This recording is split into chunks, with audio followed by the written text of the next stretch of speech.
अस्सलाम वालेकुम।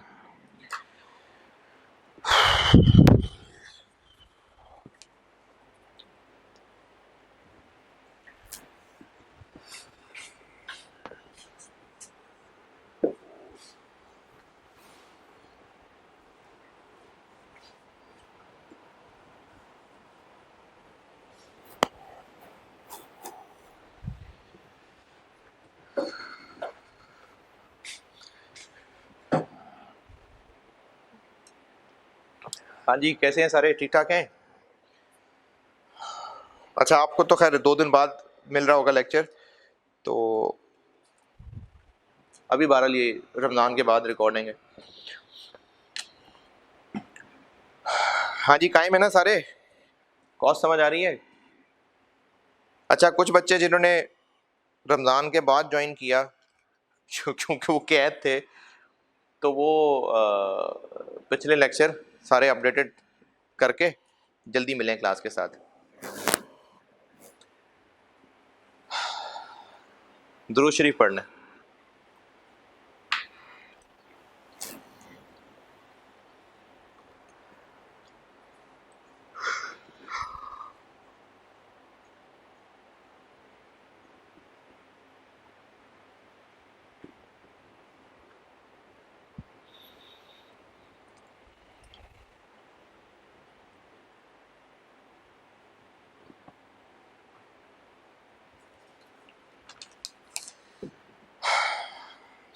Last class में होमवर्क दिया था, 5 सवाल होमवर्क दिए थे।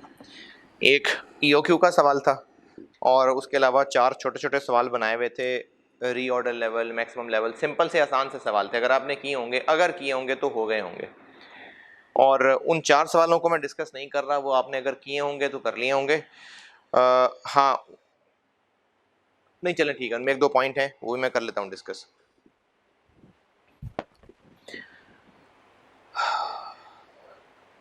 उसके अलावा जो दूसरा होमवर्क दिया था वो कर रहा हूँ मैं डिस्कस, और डिस्कस करने में पूरा सॉल्व ही हो जाएगा, तो चले मैं पूरा सॉल्व ही कर रहा हूँ।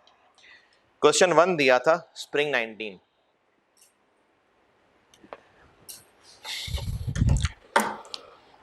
ये मुश्किल था, मुश्किल सवाल था, और इसमें अगर आपसे बिल्कुल ही नहीं हुआ तो ये ज़्यादा मायूसी की बात है यार, आपको ट्राई करनी चाहिए थी। मुश्किल आई होगी, कोई बात नहीं, आई होगी, कर लेते हैं डिस्कस। लेकिन अगर आप इस तरह के सवाल देख के छोड़ देना, तो फिर आप अगर सवालों की मुश्किल देख के छोड़ ही देंगे तो फिर बेटा इम्प्रूव नहीं करेंगे। सवाल मुश्किल लगे, टकरे मारें, जो जिससे पहले रिलेटेड पढ़ा हुआ। अब इसमें से आधी चीज़ें, शायद आधी से ज़्यादा चीज़ें वो हैं जो हमने पहले पढ़ी हुई हैं। सिर्फ एक नया पॉइंट इसमें स्टॉक वाला पॉइंट था, जो आप लोगों को मैंने एक अजम्पशन बताई थी, समझाई नहीं थी, वो अब समझाने लगा हूं। उसके अलावा बाकी सब पहले हमने पढ़ा हुआ है। लॉसेस पिछले सवालों में कर चुके हुए हैं। Variable order cost ordering department की पर ऑर्डर कॉस्ट निकाल चुके हुए हैं। खर्चे बढ़ाना ये सब हम कर चुके हुए हैं। होल्डिंग कॉस्ट पर मंथ दी हो, पर ईयर बना चुके हुए हैं। इनमें से मेजॉरिटी चीजें हमने पहले की हुई हैं, तो ये ऐसा नहीं था कि सारा सवाल ही अजीब सा था। हाँ, इसमें स्टॉक वाला पॉइंट नया था, मुश्किल था। उसके अलावा बाकी ये सब आपका पहले पढ़ा हुआ सवाल है। पॉइंट ये है कि अगर आपने सवाल को देख के छोड़ दिया और कोशिश नहीं की, तो फिर ऐसे लर्निंग नहीं होगी। मुश्किल आएगी, आप कोशिश करेंगे तो इंप्रूवमेंट आएगी। मैं होमवर्क देता हूं मुश्किल सवाल, ताकि आप इसको पहले समझें, टकरे मारें। मैंने उसके लिए तैयार किया होता है, ऐसा नहीं कि बहुत इम्पॉसिबल सवाल होमवर्क देता हूं, पॉसिबल होता है। लेकिन आप लोग बेटा तभी सब लर्न कर सकेंगे, आप तभी सब गेन करेंगे जब आप पहले अपनी पूरी एफर्ट कर लेंगे, आप पूरी टकरे मार लेंगे। फिर जो कमी बेशी रह जाएगी, फिर वो मेरी डिस्कशन से दूर होगी। लेकिन अगर आप इसको करेंगे ही नहीं, फिर ना डिस्कशन का फायदा होगा और ना आपसे चैप्टर तैयार होगा। अगर आप समझते हैं कि सारे सवाल मैं ही बोर्ड पे करके दिया करूं, तो वो मैं ही कर रहा हूँ, पेपर भी फिर मैं ही पास कर रहा हूँ, और मैं पास हूं पहले ही। आपने अगर पेपर पास करना है तो आपको ये मुश्किल सवाल खुद डील करने पड़ेंगे। मैंने ये थोड़ी कहा है कि सवाल होता है तो होता, नहीं होता तो जाओ मर जाओ जाके। मैं बताने तो लगा हूं, अगर आपको मुश्किल हो तो मैं बताने लगा हूं बोर्ड पे। लेकिन ये तभी हो सकता है जब आप अपनी तरफ से पूरी एफर्ट कर चुके हो। और एफर्ट ये नहीं होता कि नहीं हो रहा मुझसे सवाल। सवाल पढ़ें, समझें, पुराने सवालों से रिलेट करें। इतनी चीजें तो मैंने पुरानी वाली बता दी हैं आपको। इसमें सेफ्टी स्टॉक के ट्रिकी, इसमें एवरेज स्टॉक के ट्रिकी पॉइंट के अलावा कुछ भी नया नहीं है, ये सब हम मुख्तलिफ सवालों में ऑलरेडी कर चुके हुए हैं। और अगर आपसे वो क्लोजिंग स्टॉक वाला ट्रिकी पॉइंट नहीं हुआ तो 7 में से 0 नंबर नहीं आएंगे। आप पर ऑर्डर कॉस्ट निकाल सकते हैं, निकालें, ये तो पहले भी सवालों में करते आ रहे हैं। एनुअल डिमांड निकालने के लिए आप सिर्फ क्लोजिंग स्टॉक के अलावा बाकी कोशिश कर सकते हैं। तो 7 में से अगर कोई सवाल मुश्किल लग रहा है ना किसी को वाकई, तो 4-5 नंबर लिए जा सकते हैं इस सवाल में से। तो वो बच्चे जिन्होंने सवाल को देखा और ये सोचा कि ये मुझसे नहीं होना, ये रीजन है फेल होने की। एग्जाम में बैठे हुए हैं, आपको जितना आ रहा है आपने उतना करना है सवाल, जितना जोर लगा के जितना समझ आता है टकरे मार के सॉल्व करना है। आपके घबरा के छोड़ देने से 7 के 7 नंबर जाएंगे। लेकिन अगर आप जितना कोशिश करके, जितनी टकरे मार के, जितना टूटा फूटा सवाल कर सकते हैं, हो सकता है 7 में से 5-6 नंबर भी आपके आ जाए। तो इसलिए पेपर में सवाल हिम्मत करके सॉल्व करना है, और ये पेपर में हिम्मत अचानक नहीं आ जाएगी।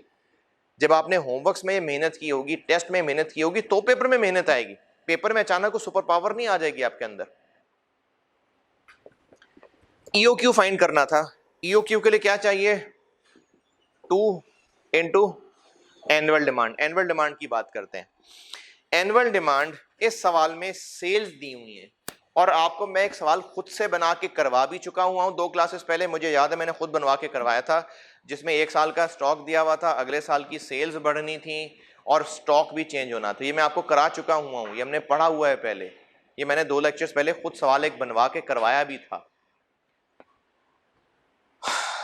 सिखाया ये था कि अगर हमें सवाल में एनुअल डिमांड निकालनी है, क्योंकि फार्मूले में एनुअल डिमांड चाहिए, तो ये वो यूनिट्स हैं जो हमने साल में बेचने हैं या वो हैं जो खरीदने हैं? एनुअल डिमांड जो हमने खरीदने हैं।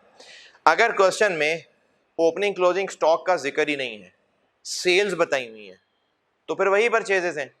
लेकिन अगर ओपनिंग क्लोजिंग स्टॉक है और सेल्स बताई हैं, तो एनुअल डिमांड कैसे निकलेगी? हमें उन सेल्स को ओपनिंग क्लोजिंग स्टॉक एडजस्ट करके परचेजेस बनाना पड़ेगा, फिर एनुअल डिमांड निकलेगी। तो पिछले साल, जो कि पिछले साल का डाटा दिया हुआ है, सेल्स कितनी थी? लास्ट ईयर की सेल्स कितनी थी? ये दी हुई है 72,000। और लास्ट ईयर का क्लोजिंग स्टॉक कितना था? नहीं दिया हुआ। लास्ट ईयर का क्लोजिंग स्टॉक नहीं दिया हुआ। अगले साल की सेल्स निकाल सकते हैं, जिस साल के लिए हमने ईओक्यू निकालना है उसकी सेल्स 72,000 को 1.25 करके कितनी? 90,000। अगर हमने सवाल अगले साल का सॉल्व करना है, 90,000 कैसे निकाला? पिछले साल की सेल्स को 25% बढ़ाया, ये लिखा हुआ था सवाल के अंदर। अगर अब इस साल को देखें, अगर ओपनिंग स्टॉक और क्लोजिंग स्टॉक दोनों बराबर हैं, तो फिर यही परचेजेस है।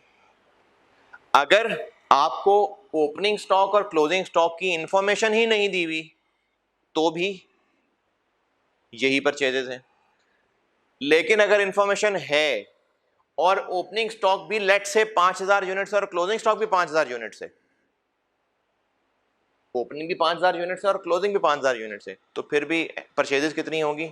ये 90,000। लेकिन अगर ओपनिंग स्टॉक और क्लोजिंग स्टॉक बराबर नहीं है, अगर ओपनिंग स्टॉक और क्लोजिंग स्टॉक बराबर नहीं है, कंफर्म बराबर नहीं है, तो कंफर्म है कि ये एनुअल डिमांड नहीं है। ये बात दोबारा सुने। अगर ओपनिंग क्लोजिंग स्टॉक नहीं पता, सवाल में जिक्र ही नहीं है, ओपनिंग भी 0 क्लोजिंग भी 0, परचेजेस कितनी? 90,000। एक बात। दूसरी बात, ओपनिंग स्टॉक भी लेट से 5,000 है और क्लोजिंग स्टॉक भी 5,000 है, तो भी परचेजेस कितनी? 90,000। लेकिन अगर ओपनिंग स्टॉक और क्लोजिंग स्टॉक ये नहीं पता कितने हैं, लेकिन ये कंफर्म है कि ये दोनों बराबर नहीं है, कंफर्म है बराबर नहीं है, तो फिर कंफर्म है कि ये 90,000 नहीं। क्यों भाई? जब ओपनिंग क्लोजिंग बराबर नहीं है तो हमने 90,000 में क्लोजिंग ऐड करके ओपनिंग लेस करना है, तो ओपनिंग परचेजेस निकलनी है।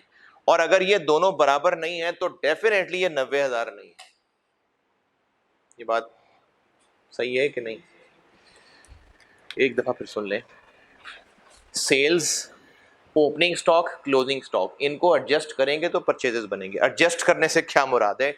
Opening plus purchases minus closing करते हैं तो सेल निकलती है। तो अगर परचेजेस निकालनी हो तो sale plus closing minus opening. तो अगर आपको सेल्स पता है, ओपनिंग स्टॉक पता है, क्लोजिंग स्टॉक पता है, तो परचेजेस निकाल सकते हैं, और ये परचेजेस ही एनुअल डिमांड है। अगर ओपनिंग क्लोजिंग स्टॉक का जिक्र ही नहीं है सवाल में तो चलो मान लेते हैं कि जीरो थे, तो फिर सेल ही परचेजेस होगी। दूसरा सिनेरियो, ओपनिंग क्लोजिंग स्टॉक है लेकिन बराबर है, यानी जितना ओपनिंग था उतना ही क्लोजिंग है, तो उस सूरत में भी परचेजेस सेल्स बराबर होंगी। लेकिन अगर ओपनिंग और क्लोजिंग स्टॉक बराबर नहीं है तो सेल परचेज बराबर हो सकती है? नहीं हो सकती। इस सवाल में आपको स्टॉक नहीं दिया हुआ। इससे पहले जितने सवाल किए, इससे पहले जितने सवाल किए,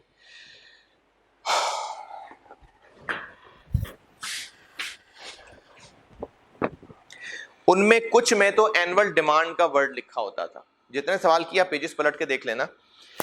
जितने भी अब तक हमने ईओक्यू के सवाल किए उनमें कुछ सवालों में तो एनुअल डिमांड ही क्लियरली लिखी होती थी, लेकिन कुछ सवाल ऐसे थे जिनमें एनुअल सेल्स लिखी होती थी। लेकिन उन सवालों में हमने उन एनुअल सेल्स को ही एनुअल डिमांड मान लिया। ऐसे हैं सवाल। क्यों किया ऐसा?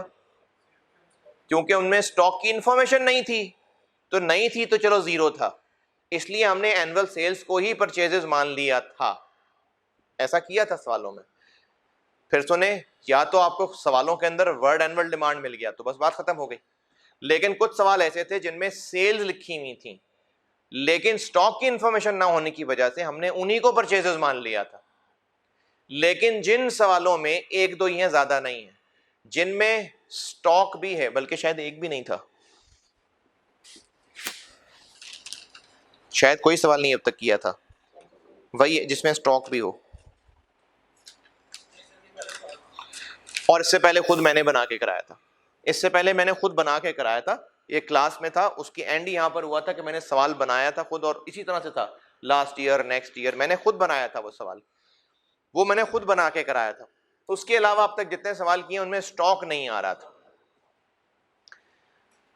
ये बात सब एग्रीड है कि अगर ओपनिंग क्लोजिंग स्टॉक या तो हो ही ना या सेम हो तो सेल्स और परचेजेस बराबर है। ये बात ओके। और ये भी ओके कि ओपनिंग और क्लोजिंग स्टॉक अगर बराबर नहीं है, डिफरेंट हैं, तो फिर कंफर्म सेल्स और परचेजेस भी डिफरेंट है। इससे पहले सवालों में स्टॉक की इंफॉर्मेशन नहीं होती थी, तो जिन सवालों में सेल्स भी दी होती थी हम उनको भी परचेज मान लेते थे। इस सवाल में भी स्टॉक नहीं बताया कितना है, सवाल में नहीं बताया स्टॉक कितना है, लेकिन ये कंफर्म है कि ओपनिंग क्लोजिंग स्टॉक बराबर नहीं है। ये कैसे कंफर्म है? ये कैसे कंफर्म हुआ?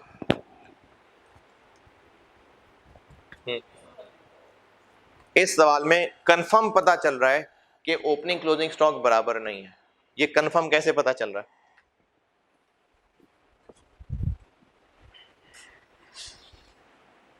कंफर्म पता चल रहा है कि ओपनिंग क्लोजिंग स्टॉक बराबर नहीं है।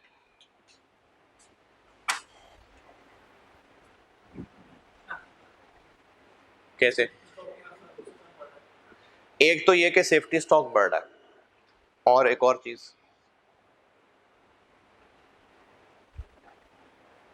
सबसे एंड पे, और इन्फ्लेशन के अलावा एक और बात लिखी हुई क्लोजिंग स्टॉक के बारे में।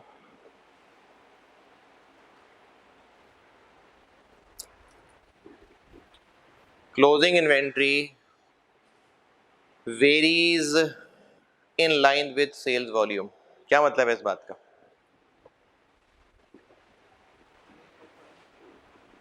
इस लाइन का मतलब है कि अगर सेल्स बढ़ेंगी तो क्लोजिंग स्टॉक भी बढ़ेगा, और इन लाइन विद सेल्स का मतलब है कि अगर सेल्स 10% बढ़ेंगी तो क्लोजिंग स्टॉक भी 10% बढ़ेगा। सेल्स कितनी बढ़ रही है? 25%, तो क्लोजिंग स्टॉक भी कितना बढ़ेगा? 25%। तो इससे हमें यह पता चल गया कि जो पिछले साल का क्लोजिंग था, अगले साल का क्लोजिंग भी उतना ही होगा या चेंज हो जाएगा? बढ़ जाएगा ना। तो जितना पिछला क्लोजिंग था वो इस साल का ओपनिंग, और जो ओपनिंग क्लोजिंग उससे 25% ज्यादा। तो हमें इस सवाल की लास्ट लाइन से ये कंफर्म पता चल गया कि ये दोनों स्टॉक्स बराबर नहीं है। ये कंफर्म पता चल गया, लास्ट लाइन से पता चल रहा है कि ये दोनों स्टॉक बराबर नहीं है। सुन रहे, जाग रहे हैं ना? लास्ट लाइन से पता चल रहा है, अगर पढ़िए हो लास्ट लाइन तो, कि ओपनिंग स्टॉक और क्लोजिंग स्टॉक बराबर नहीं है। अब जब बराबर नहीं है, कंफर्म पता चल गया, तो सेल्स ही एनुअल डिमांड होंगी? नहीं। अगर ये दोनों बराबर नहीं है, लेकिन ये कंफर्म पता है कि ओपनिंग क्लोजिंग स्टॉक नहीं, मैंने क्या कहा है, अगर ओपनिंग क्लोजिंग स्टॉक की बेशक फिगर नहीं अवेलेबल, लेकिन ये कंफर्म है कि ये बराबर नहीं है, तो इनकी फिगर को इग्नोर करके काम नहीं चलेगा, हमें फिगर निकालनी पड़ेगी। तो हमें जरूरी है ये फिगर जानना, मजबूरी आ गई। इससे पहले सवालों में मजबूरी नहीं थी। मैंने शुरू में जब मैंने कॉस्ट का पहला लेक्चर दिया था ना, नहीं दूसरा लेक्चर, मैंने उसमें आपको एक ट्रिक बताया था, वो मैंने ईंटों वाली मिसाल भी दी थी। मैंने आपको कहा था कि अगर आप कॉस्ट को इम्प्रूव करना चाहते हैं, मैंने अपनी मिसाल भी दी थी कि मैं जब स्टूडेंट था तब भी और जब टीचर हूं तब भी, मैं कॉस्ट का हर चैप्टर करने के बाद उस चैप्टर के सारे सवालों को ओवरऑल कंपेयर करता हूं कि इसमें इन सवालों में क्या क्या कॉमन था, क्या क्या डिफरेंस था, इस सवाल में ऐसा क्या था जो फलाने सवाल में नहीं था, हमें इस सवाल में ऐसा क्यों नया करना पड़ा जो आज तक किसी सवाल में नहीं करना पड़ा था। ये आप जब सारे कंपैरिजंस करेंगे ना, फिर आप जरूर इन चीजों को इंप्रूव कर जाएंगे। तो यहां पर जो हम काम कर रहे हैं अभी, ये इससे पहले किसी सवाल में क्यों नहीं कर रहे थे? अभी तक जितने सवाल किए उनमें ऐसा क्यों नहीं किया था? क्योंकि स्टॉक्स की कोई इंफॉर्मेशन नहीं होती थी। या तो एनुअल डिमांड, सीधी सीधी एनुअल डिमांड दी होती थी, हम उसको ले लेते थे, या फिर सेल्स का वर्ड यूज हुआ होता था तो हम उसको भी डिमांड क्यों मान लेते थे, हम उसको भी परचेजेस क्यों मान लेते थे? क्योंकि स्टॉक की इंफॉर्मेशन नहीं थी। इस सवाल में क्यों ये रफड़ पड़ गया? क्योंकि स्टॉक की इंफॉर्मेशन है और पूरी नहीं है, लेकिन ये पता है कि ओपनिंग क्लोजिंग बराबर नहीं। तो जब ये दोनों बराबर नहीं है तो फिर सेल्स परचेजेस के बराबर नहीं है, और परचेजेस फिर हम निकाल ही नहीं सकते जब तक ये ओपनिंग क्लोजिंग स्टॉक ना लिख लें। अच्छा, अभी ना इस वक्त आपके जहन में एक सवाल चल रहा होगा, होना चाहिए, कि ये बफर स्टॉक का क्या करना है। अभी फिलहाल बफर स्टॉक को साइड पे कर दें। अभी मैं जितनी डिस्कशन कर रहा हूं ना, मैं ओपनिंग क्लोजिंग स्टॉक की कर रहा हूं। क्या क्लोजिंग स्टॉक और बफर स्टॉक में फर्क है? हाँ फर्क है, इस पे डिस्कशन करनी है। मैंने ग्रुप में बोला भी था कि मैं इसको समझाऊंगा लेक्चर 11 में, तो ये मैं भी समझाऊंगा। इस पॉइंट को समझने के लिए फिलहाल अगर आप बफर स्टॉक को साइड पे कर दें, तो पॉइंट क्या बता रहा हूं मैं, इससे पिछले जितने सवाल किए थे उनमें चूंकि ओपनिंग क्लोजिंग स्टॉक की इंफॉर्मेशन नहीं होती थी, तो सेल्स और परचेजेस बराबर होती थी। एक सवाल मैंने और होमवर्क देना है आज, उसमें स्टॉक की इंफॉर्मेशन है, वो पुराना, लेकिन उसमें स्टॉक की इंफॉर्मेशन है। तो ऐसा नहीं है कि स्टॉक जिंदगी में कभी टेस्ट नहीं हुआ था, गालिबन 2009 का सवाल है, उसमें हुआ था स्टॉक टेस्ट। एक सवाल है, मैंने, जो लोग आप में से रिपीटर है ना, उनको सवाल का याद भी होगा। एक सवाल था, उसमें पहला साल बिजनेस का है, उसमें सेल्स दी हुई है और क्लोजिंग स्टॉक दिया हुआ है, तो स्टॉक वाला सवाल है, आज का होमवर्क में दूंगा मैं वो सवाल। उस सवाल के अलावा जो आज होमवर्क में देना है, उससे पहले अब तक सवालों में ओपनिंग क्लोजिंग स्टॉक की इंफॉर्मेशन नहीं होती थी, इसलिए हम सेल्स परचेज के बराबर मान लेते थे। इस सवाल में ओपनिंग क्लोजिंग स्टॉक की इतनी टूटी फूटी इंफॉर्मेशन है जिससे हम ये मान सकते हैं कि ये दोनों फिगर्स बराबर नहीं है। तो जब ये दोनों फिगर्स बराबर नहीं है तो सेल परचेज बराबर है? नहीं है। और अगर सेल परचेज बराबर नहीं है तो हम ओपनिंग स्टॉक की फिगर, क्लोजिंग स्टॉक की फिगर लिखे बगैर परचेजेस फाइंड नहीं कर सकते। तो अब हमें मजबूरी हो गई ये फिगर्स ढूंढनी पड़ेंगी, मजबूरी है। तो होना ये चाहिए था कि एग्जामिनर को इस सवाल में क्लोजिंग स्टॉक बताना चाहिए था। अभी मैंने जिक्र किया था ना, एक सवाल जो होमवर्क देना है 2009 का सवाल था, उसमें क्लोजिंग स्टॉक बताया हुआ था। तो इंसान का बच्चा हो तो क्लोजिंग स्टॉक बताए, बताना चाहिए था। 2009 में टेस्ट हुआ था, उसमें बताया गया था क्लोजिंग स्टॉक, इसमें नहीं बताया। तो अगर नहीं बताया तो छोड़ो, रहने देते, रहने दें। नहीं, इतनी लंबी बात की है अभी कि इस सवाल में हमें कंफर्म पता चल रहा है कि ओपनिंग क्लोजिंग स्टॉक बराबर नहीं है, तो हमें ओपनिंग क्लोजिंग स्टॉक लाजमी चाहिए, वरना परचेजेस सही नहीं निकलेंगी। मजबूरी है, कुछ तो हल निकालना पड़ेगा। अब यहां पर एक अजम्पशन लेनी पड़ेगी। अजम्पशन क्या लेनी पड़ेगी, ये आपको मैंने अजम्पशन लिखवाई थी तब समझाई नहीं थी, अब समझा रहा हूं। एवरेज इन्वेंट्री का कॉन्सेप्ट क्या है? एवरेज इन्वेंट्री, एवरेज इन्वेंट्री का कॉन्सेप्ट ये है कि साल के दौरान स्टोर का बैलेंस कम ज्यादा हो रहा था। जब चीजें आती थी तो स्टोर का बैलेंस भर जाता था, फिर over a period balance come, balance मतलब स्टोर में पड़ी हुई चीजें, पानी की टैंकी है, हर वक्त हर लम्हे भरी हुई होगी नहीं, जब मोटर चला के टैंकी भरेंगे तो उस वक्त भरी हुई है बस। उसके बाद जब तक अगली दफा मोटर नहीं चलती तब तक टैंकी में पानी का लेवल कम होता जाएगा। किसी भी लम्हे जाके देखा जाए तो टैंकी का एक ही लेवल होगा नहीं, जब भरी होगी तब भरी होगी, वरना कम होते होते होते होते एंड तक पहुंच रही होगी। तो स्टोर में पड़ी हुई चीजें हर दिन हर वक्त बराबर नहीं पड़ी होती, किसी दिन ज्यादा पड़ी होंगी, किसी दिन कम पड़ी होंगी। आप अपने ऑब्जर्व करके देख लें, किसी दुकान पे आप जो चीज खरीदने जाते हैं तो उसमें शेल्फ पे हमेशा बराबर चीजें पड़ी होंगी। किसी जनरल स्टोर पे आप अंडे खरीदने गए हैं तो उसके पास वही गिनती की 10 ट्रेज और वो 10 की ट्रेज भरी हुई पड़ी होंगी नहीं, कभी दुकान में आप जाएंगे तो वो सारी ट्रेज भरी होंगी, कभी आखिरी ट्रे रह गई होगी, कभी अंडे खरीदे हो जाके। तो किसी भी दुकान में आप ऑब्जर्व करके देख लें, हर वक्त स्टॉक में पड़ी हुई चीजें बराबर नहीं होती, कभी ज्यादा होती हैं, कभी कम होती हैं। एवरेज का कॉन्सेप्ट क्या है? एवरेज का कॉन्सेप्ट यह है कि चूंकि हमने कैलकुलेशंस करनी होती हैं, तो एवरेज इन्वेंट्री 5000 यूनिट्स का मतलब है कि पूरे साल में किसी भी दिन जाके स्टोर में देखते तो कितने यूनिट्स पड़े होते? 5000। ये एवरेज इन्वेंट्री का कॉन्सेप्ट है, ये कैलकुलेशन में आसानी के लिए बनाया गया है। तो अगर एवरेज इन्वेंट्री का कॉन्सेप्ट ये है, एवरेज इन्वेंट्री का, कि साल में किसी भी वक्त देखते तो इतने ही यूनिट्स पड़े होते, तो साल के एंड पे कितने पड़े होते? फिर इतने ही पड़े होते। तो बहुत बुरी अजम्पशन नहीं है, रीजनेबल अजम्पशन है कि जो एवरेज इन्वेंट्री है वही क्लोजिंग स्टॉक था। अच्छा, जिन लोगों को यह सवाल बिल्कुल भी समझ ना आए वो इस सवाल को दफा करें, बिल्कुल छोड़ दें। इस सवाल के पीछे अपना चैप्टर खराब मत करना, ये मत कहना कि ये तो हमें लगता था EOQ आ गया, ये तो समझ नहीं आ रहा। अगर आपको इस सवाल समझ नहीं आ रहा तो आप इस सवाल को छोड़ के बाकी चैप्टर करें, इस सवाल को छोड़ दें। जिन लोगों को बाकी चैप्टर समझ आ गया है वो इस सवाल को सुने, बाकी छोड़ दें, दफा करें, कुछ नहीं कह रहा मैं, म्यूट कर दें आप। तो इस सवाल में हमें ओपनिंग क्लोजिंग स्टॉक कंफर्म पता था कि सेम नहीं है, और जब सेम नहीं है तो सेल्स परचेज फिर सेम नहीं है। हमें परचेजेस निकालने के लिए ये फिगर्स यहां चाहिए, नहीं दी हुई थी, मजबूरी है, चाहिए, गिवन नहीं है। अब अवेलेबल में से कुछ तो हल करना पड़ेगा, तो हमारे पास डाटा अवेलेबल है कि हम लोग एवरेज इन्वेंट्री निकाल सकें। वो कहां है डाटा, वो भी निकाल के देता हूं अभी, लेकिन डाटा है। तो अगर हम ये अज्यूम कर लें कि जो एवरेज इन्वेंट्री है हर वक्त उतने ही यूनिट्स पड़े होते थे, तो साल के एंड पे भी कितने पड़े थे? फिर उतने ही यूनिट्स पड़े हुए थे। अब इसको यहीं रोक के एवरेज इन्वेंट्री निकालते हैं। Total holding cost for the year कैसे निकालते हैं? Holding cost per unit per year into average inventory, OQ/2 नहीं, एवरेज इन्वेंट्री।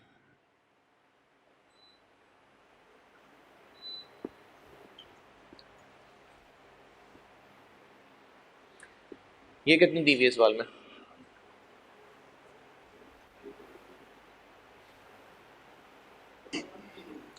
5 लाख। 5 लाख दी नहीं हुई? 5 लाख के साथ क्या लिखा हुआ है? हाँ, अब एवरेज होल्डिंग कॉस्ट का मतलब है कि एवरेज इन्वेंट्री की होल्डिंग कॉस्ट, और पर मंथ है उसको पर ईयर बना लेते हैं। तो 5 लाख पर मंथ है तो कितनी बन गई? 6 million. Holding cost per unit per year कितनी है? 80 पर मंथ है, पर ईयर बना लेते हैं 900।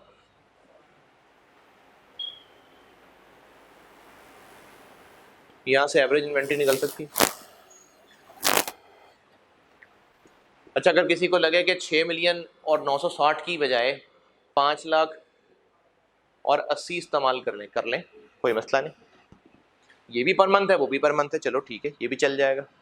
तो अगर आप 5 लाख को 80 से डिवाइड कर लें या फिर 6 मिलियन को 960 से डिवाइड कर लें, एक ही बात। इसको सॉल्व करेंगे तो एवरेज इन्वेंट्री कितनी आ जाएगी?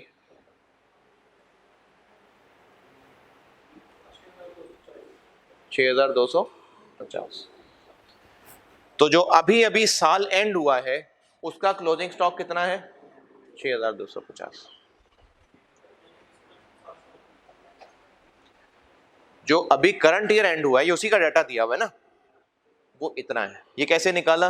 ये ऐसे निकाला। अगर करंट ईयर का ये क्लोजिंग है तो नेक्स्ट ईयर का यही ओपनिंग होगा।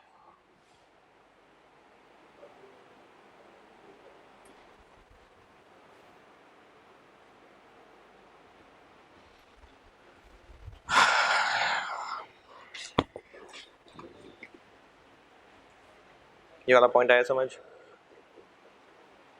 हाँ भाई, ये वाला पॉइंट ओके।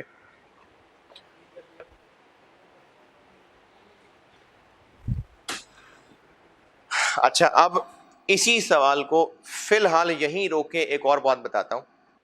ये ग्रुप में किसी ने पूछा था कि बफर स्टॉक और क्लोजिंग स्टॉक में फर्क है या एवरेज स्टॉक और क्लोजिंग स्टॉक में फर्क है।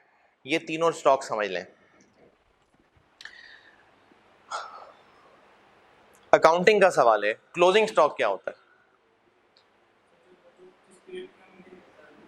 हम जिस पीरियड की अकाउंटिंग कर रहे हैं, ईयर है, उसके एंड पे कितना स्टॉक था, इसको क्लोजिंग स्टॉक बोलते हैं। कम तरीन लेवल पे होगा? नहीं। यानी लोएस्ट लेवल पे हुआ करेगा? नहीं। हो सकता है उसी साल उसी दिन आखिरी ऑर्डर पहुंचाओ तो बहुत ज्यादा होगा, हो सकता है अगले दिन ऑर्डर आना हो तो बहुत कम होगा। तो क्लोजिंग स्टॉक कम ज्यादा नहीं होता, क्लोजिंग स्टॉक वो होता है जो साल के एंड पे मौजूद था, ये क्लोजिंग स्टॉक। एवरेज स्टॉक क्या होता है? एवरेज स्टॉक होता है जो हमने कैलकुलेशन में आसानी के लिए एवरेज निकाला होता है। एवरेज का फार्मूला क्या होता है? एवरेज इन्वेंट्री का फार्मूला क्या होता है? OQ/2 plus safety stock. और ये जो OQ/2 किया होता है, ये भी एक सिंपल एवरेज किया होता है, वरना प्रोबेबिलिटी में हमने पढ़ लिया कि एवरेज के तरीके भी फर्क हो सकते हैं। एवरेज इन्वेंट्री ये होती है। अच्छा, एवरेज इन्वेंट्री क्या है? जो साल के आखिरी दिन पड़ी हुई चीजें थी? नहीं। एवरेज इन्वेंट्री सिर्फ कैलकुलेशन में आसानी के लिए निकाली गई एक फिगर होती है। एवरेज इन्वेंट्री का कॉन्सेप्ट, हाँ मिसाल याद आ गई, क्रिकेट देखते हो अगर आप लोग, आखिरी ओवर में जो रन पड़े वो है जो आखिरी ओवर में पड़े। रन रेट क्या होता है? जो पूरे 50 ओवर में on an average her over में पड़े। अच्छा, अगर रन रेट 6 है तो on an average her over में कितने रन पड़ रहे हैं? 6। लेकिन एक्चुअली क्या हर ओवर में 6 रन पड़ रहे हैं? नहीं, सिर्फ कैलकुलेशन में आसानी के लिए रन रेट बना लिया। तो आखिरी ओवर में कितने रन पड़े is like closing stock. Average stock run rate कितना का कॉन्सेप्ट है।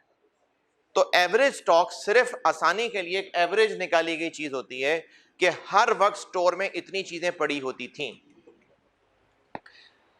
मिसाल के तौर पे जब 2019 एंड हुआ, 2019 जब एंड हुआ तो स्टोर में 2000 यूनिट्स पड़े हुए थे। ये क्या है? ये क्लोजिंग स्टॉक। और पूरे 2019 का एवरेज स्टॉक 2500 यूनिट्स है। इसकी क्या इंटरप्रिटेशन है कि पूरे 2019 में किसी भी दिन स्टोर में जाके देखते तो कितने यूनिट्स पड़े होते? क्या एक्चुअली इतने ही पड़े होते? नहीं, ये सिर्फ कैलकुलेशन में आसानी के लिए बनाया गया कॉन्सेप्ट है। तो एवरेज स्टॉक बस एक कैलकुलेशन में बनाई हुई रफ सी फिगर है कि किसी भी दिन इतने यूनिट्स होते, जबकि क्लोजिंग स्टॉक साल के आखिरी दिन की एक्चुअल फिगर है कि साल के आखिरी दिन स्टोर में कितना था। तो क्लोजिंग स्टॉक और एवरेज स्टॉक का फर्क समझ आया? इस सवाल में मजबूरन मैं इसी को क्लोजिंग स्टॉक क्यों मान गया? मैंने क्यों 6250 को वहां लिख दिया? क्योंकि क्लोजिंग स्टॉक जानना जरूरी था और बताया नहीं हुआ था, लेकिन एवरेज स्टॉक निकालने का डाटा था। तो मजबूरन अगर एवरेज स्टॉक होता है जो हर दिन मौजूद था, तो हम अज्यूम कर सकते हैं कि आखिरी दिन भी फिर इतना ही मौजूद था, इसलिए इसको क्लोजिंग स्टॉक मानना पड़ा। जिनके ऊपर से जा रहा है, जिनको कुछ समझ नहीं आ रहा, जाने दें, कोई टेंशन की बात नहीं है। इस सवाल के अलावा बाकी चैप्टर तैयार होना चाहिए आपका। ये काफी ऊंचा पॉइंट है, लेकिन इतनी जान मार रहा हूं, कुछ तो समझ आ रहा है ना? समझ आ रहा है ना?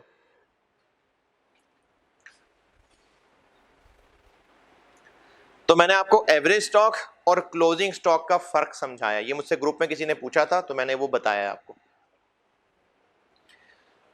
ये क्लोजिंग स्टॉक, अगला ओपनिंग स्टॉक है।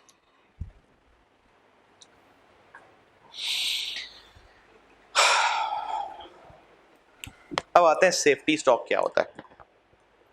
ये मैं आपको कल वाली क्लास में बता चुका हूं कि buffer inventory, safety stock, minimum stock, ये एक ही बात है। Buffer stock, safety stock, minimum stock, ये एक ही बात है। मैंने कल वाली क्लास में बताया था ये आपको।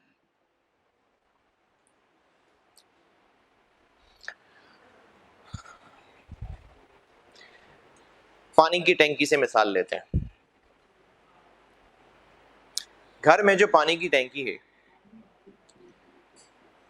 अक्लमंदी ये है कि जब खाली हो जाए, बाथरूम से आवाज लगाई जाए, तब मोटर चलाई जाए? नहीं, पानी का एक लेवल डिसाइड कर लिया जाए कि टैंकी में पानी इतना हो जाए तो मोटर चला दें। ये मैनेजमेंट है पानी की। ये ना हो कि बाथरूम में बैठे और पानी खत्म हो जाए।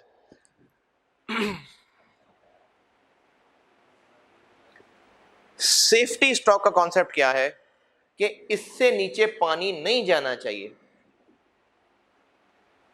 ये लेवल का क्या नाम था कि पानी इतना रह जाए तो मोटर चला दे? Reorder level.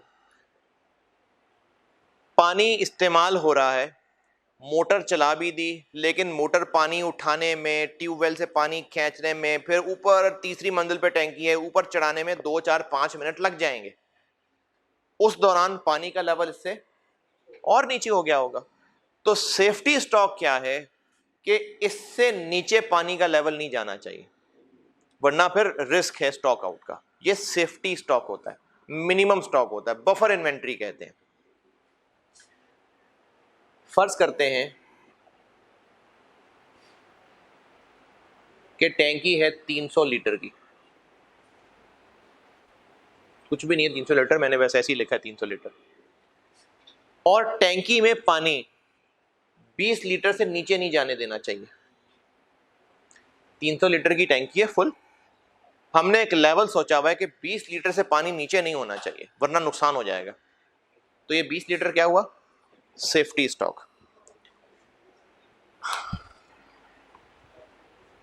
31 दिसंबर के दिन शाम को 5 बजे टैंकी में 260 लीटर मौजूद था। ये 260 लीटर क्या हुआ? Closing stock. अच्छा, अब टैंकी में जो 260 लीटर मौजूद है, ये 20 उसके अलावा है, शामिल है ना? तो सेफ्टी स्टॉक जस्ट एक नंबर है कि इससे नीचे स्टॉक नहीं जाना चाहिए। लेकिन जब भी कभी क्लोजिंग स्टॉक गिना जा रहा है तो सेफ्टी स्टॉक उसके अंदर शामिल है।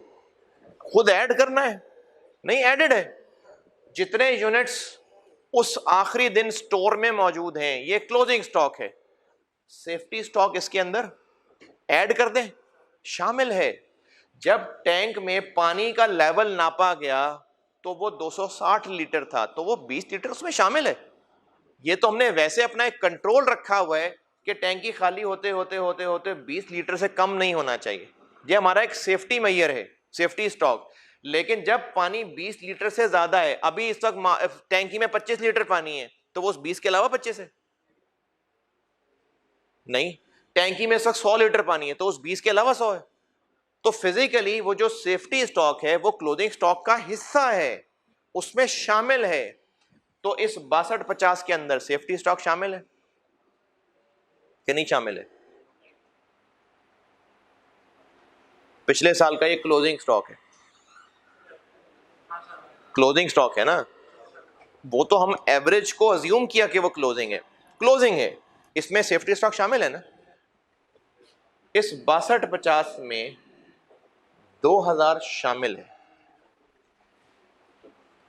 Last line, closing stock excluding safety stock will vary in line with sales. अच्छा, अभी हमने यहां बात की थी कि अगर सेल्स 25% बढ़ेंगी तो स्टॉक भी 25% बढ़ेगा, लेकिन 6250 25% नहीं बढ़ेगा। सेफ्टी स्टॉक के अलावा जो है कितना है? 50। ये 25% बढ़ेगा और इसके अलावा अलग से वो एक नंबर अलहदा बताया हुआ है, सेफ्टी स्टॉक। अगले साल सेफ्टी स्टॉक कितना होगा? 2500। ये अगले साल का क्लोजिंग स्टॉक होगा।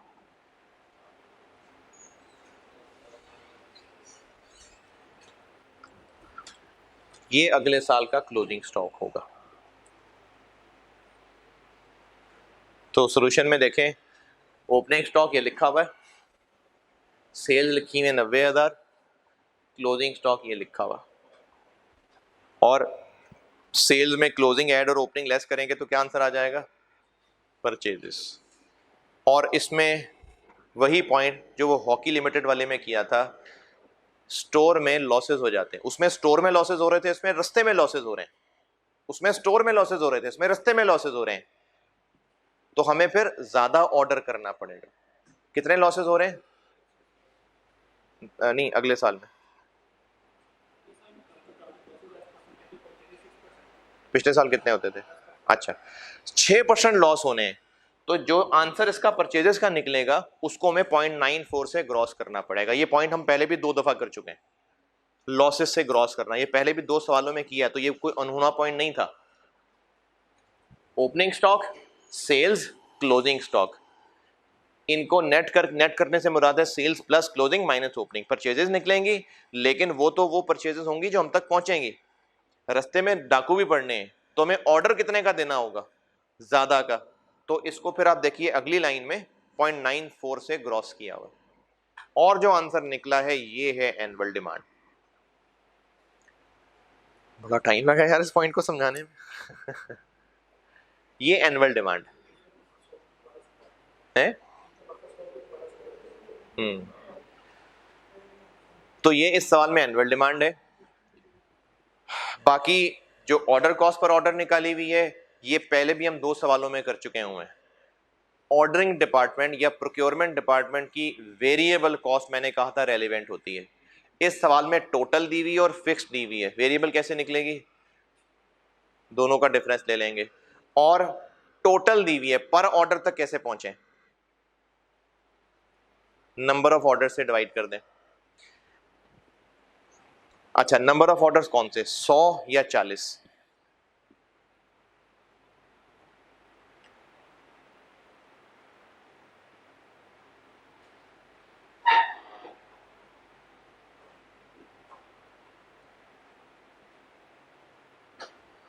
100 या 40? 100। 40 क्यों नहीं? क्योंकि हम सॉल्व तो इस बीटा को कर रहे हैं। क्या है प्रोडक्ट? बीटा। सॉल्व तो हम बीटा को कर रहे हैं।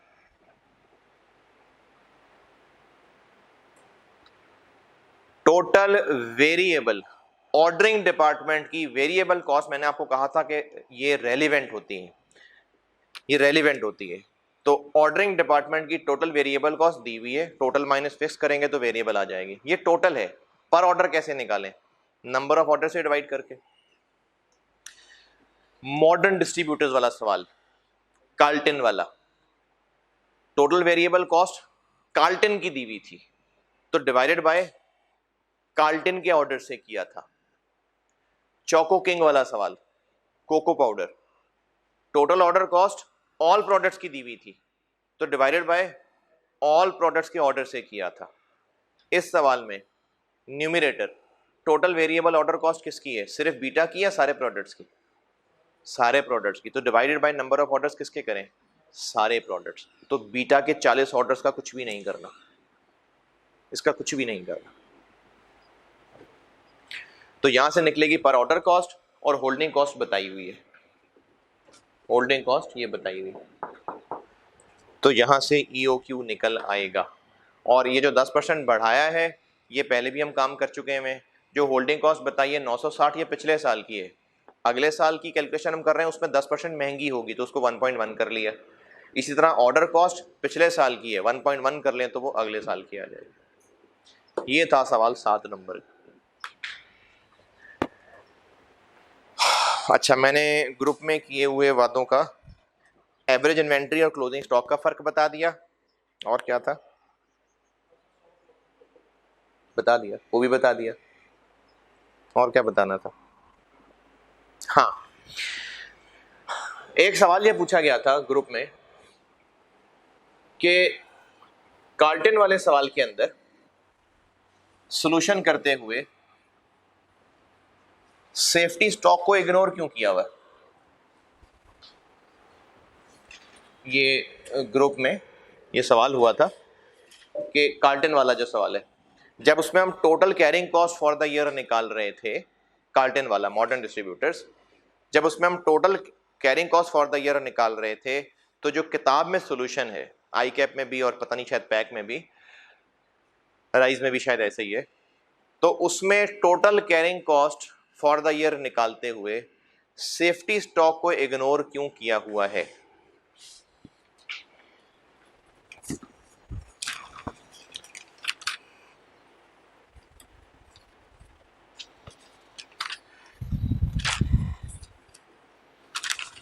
अच्छा, राइज वाले में शायद नहीं किया हुआ।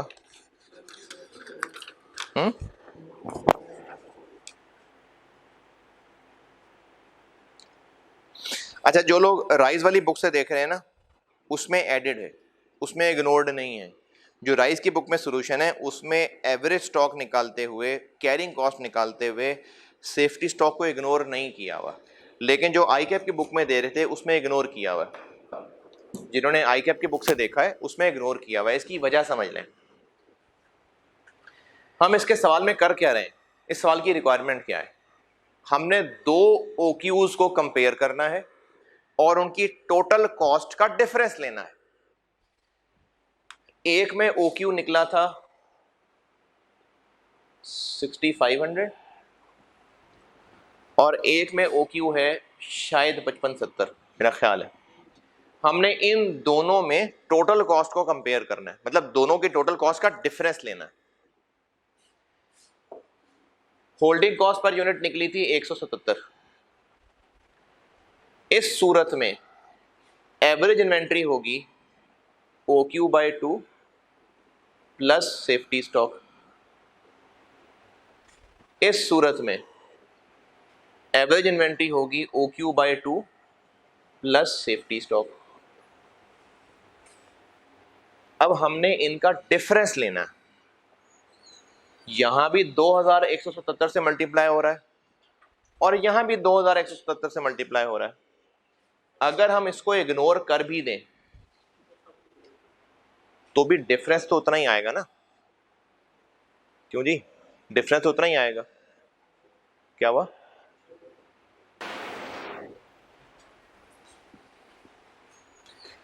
आप चाहे कैलकुलेशन करके देख लें, 2000 शामिल करके फिर 177 से मल्टीप्लाई करें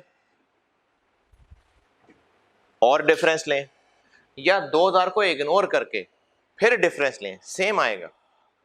डिफरेंस सेम आएगा, टोटल सेम नहीं आएगा, डिफरेंस सेम आएगा। क्योंकि इस सवाल में आंसर में हमने निकालना ही डिफरेंस था, तो उसने 2000 आईकैप वाली बुक के अंदर 2000 को इग्नोर किया हुआ है, जिनके पास पैक वाली बुक है उसमें भी 2000 को इग्नोर किया हुआ है। नहीं फिर तो निकालना पड़ता ना, इसमें इग्नोर किया हुआ है, लेकिन मैं आपको इग्नोर करने का नहीं कह रहा, मैं नहीं कहूंगा आपको इग्नोर करने का। आप 2000 को शामिल करिए, जिनके पास राइस की बुक थी उसमें शामिल किया हुआ है, आई कैप की बुक में शामिल नहीं किया हुआ। दोनों बातें सही हैं, क्योंकि इसमें निकालना क्या, इवेंचुअली निकालना क्या था, हमने दोनों के ग्रैंड टोटल्स का डिफरेंस निकालना था।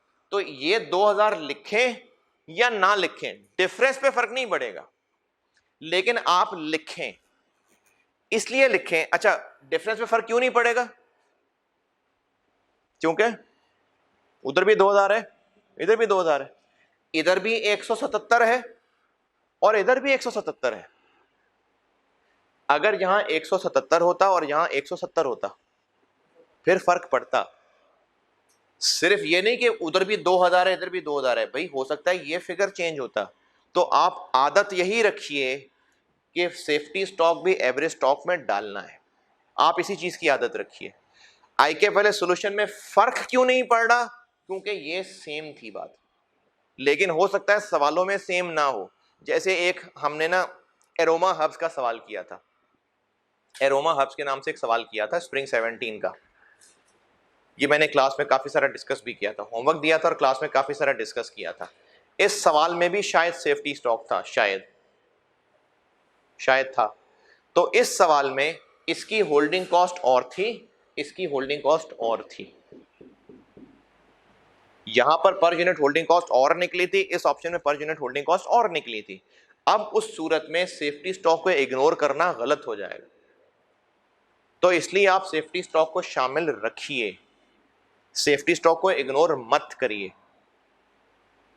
पल्ले पड़ी बात, आज की तो सारी क्लासेस डिस्कशन में ही निकल गई यार, लेकिन चलिए खैर है। अगर आप सीख रहे हैं ना, मैं फिर ये कर लूंगा कि 2 लेक्चर अपलोड कर दूंगा, फिर मैं 2 लेक्चर इकट्ठे अपलोड कर दूंगा। मैं जो 2 लेक्चर अपलोड कर रहा हूँ ना, देखें भाई आपने अगस्त तक सिलेबस तो पूरा करना है ना, तो जो क्लास मेरी ऐसी हुआ करेगी ना जिसमें मैंने कोई होमवर्क नहीं दिया होगा या लगता होगा कि बात हजम करने वाली है, मैं वो 2 लेक्चर उस दिन पोस्ट कर दिया करूंगा। तो आज की क्लास चूंकि डिस्कशन में निकल गई है मोस्टली, इसलिए मैं 2 लेक्चर पोस्ट करूंगा। ये 2000 शामिल करना या इग्नोर करने वाली बात ओके, बाकियों को मसला हो तो व्हाट्सएप पे पूछ लेना। क्यों इसको इग्नोर करके काम चल गया? क्योंकि इस सवाल में ये 2000 भी सेम था, ये तो चलो सेम ही होगा, लेकिन पर यूनिट होल्डिंग कॉस्ट भी दोनों ऑप्शन में सेम थी। अगर इन ऑप्शंस में ये अलग होती तो फिर ये आंसर सेम ना आता। तो इसलिए आपने होल्डिंग कॉस्ट एवरेज इन्वेंट्री में सेफ्टी स्टॉक शामिल करना है, आदत रख लें करनी है।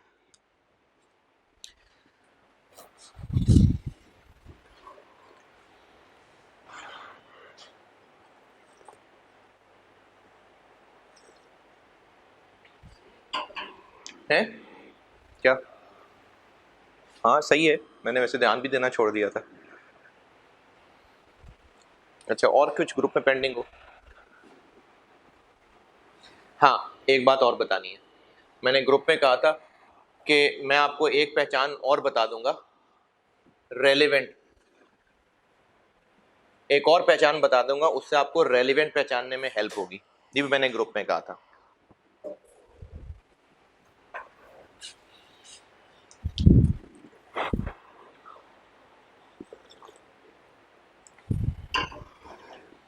रेलिवेंट पहचानने में हेल्प होगी।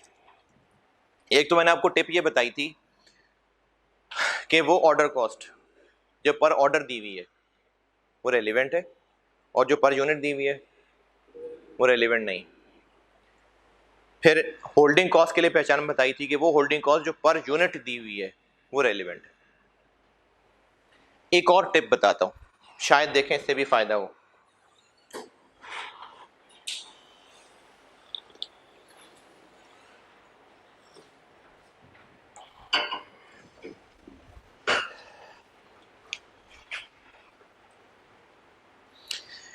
इस टिप से पहले एक और टिप बताता हूं, ये हो सकता है आप में से काफी सारे लोगों को पता हो, जो बात अब बताने लगा हूं हो सकता है पता हो।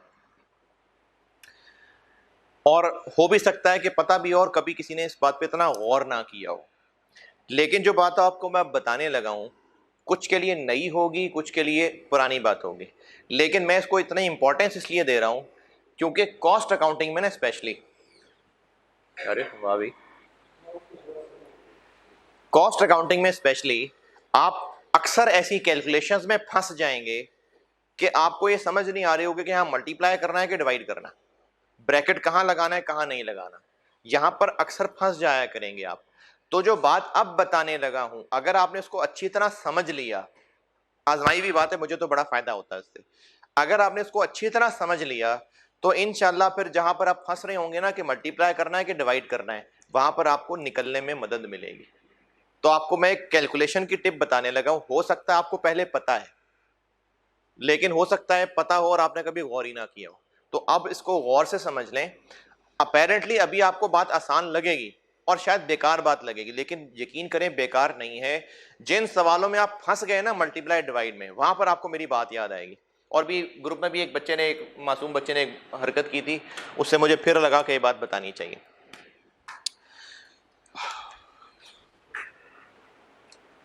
3 kg प्लस 4 kg इज इक्वल टू, अरे वाह जबरदस्त, 5 किलोमीटर प्लस 2 kg।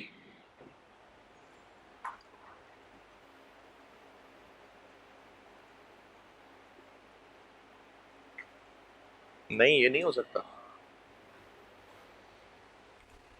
क्यों?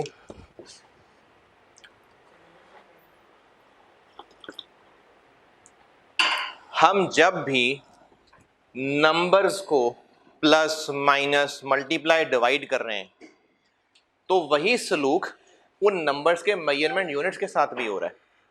चूंकि केजी केजी प्लस हो सकता है तो ये 7 kg बन गया, चूंकि किलोमीटर और केजी प्लस नहीं हो सकता इसलिए 5 और 2 भी प्लस नहीं हो सके।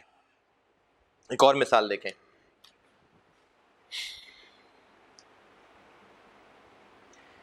रीऑर्डर लेवल, इसका जो आंसर आएगा वो यूनिट्स में आएगा, रुपए में आएगा, डेज में आएगा। ROL रीऑर्डर लेवल यूनिट्स में आएगा। ROL का फार्मूला क्या होता है? Demand into lead time. अच्छा, डिमांड क्या होती है? Units per day. Lead time किस में होता है? 10, क्या 10? लीड टाइम 10 है क्या? 10 नहीं, अगर डे है तो 10 days। अगर ये मंथ है तो फिर ये भी तो यूनिट्स पर मंथ होगा ना। ROL का आंसर किस में आता है? यूनिट्स में। डिमांड जो कि यूनिट्स पर डे था इनटू लीड टाइम जो कि डेज में था। अब अगर ये मल्टीप्लाई हो रहे हैं तो मल्टीप्लाई होने से क्या हो रहा है और आंसर किस में रह जाएगा? इसलिए ROL यूनिट्स में होता है। Total holding cost for the year, total holding cost for the year 50,000। क्या 50,000? 50,000 किलो, 50,000 डेज, 50,000 यूनिट्स कि 50,000 रुपए? रुपए। तो टोटल होल्डिंग कॉस्ट का आंसर किस में है? रुपीज में। फार्मूला क्या होता है? Holding cost into average inventory. Holding cost ये क्या है? Rupees per unit, per annum. ये क्या है? यूनिट्स।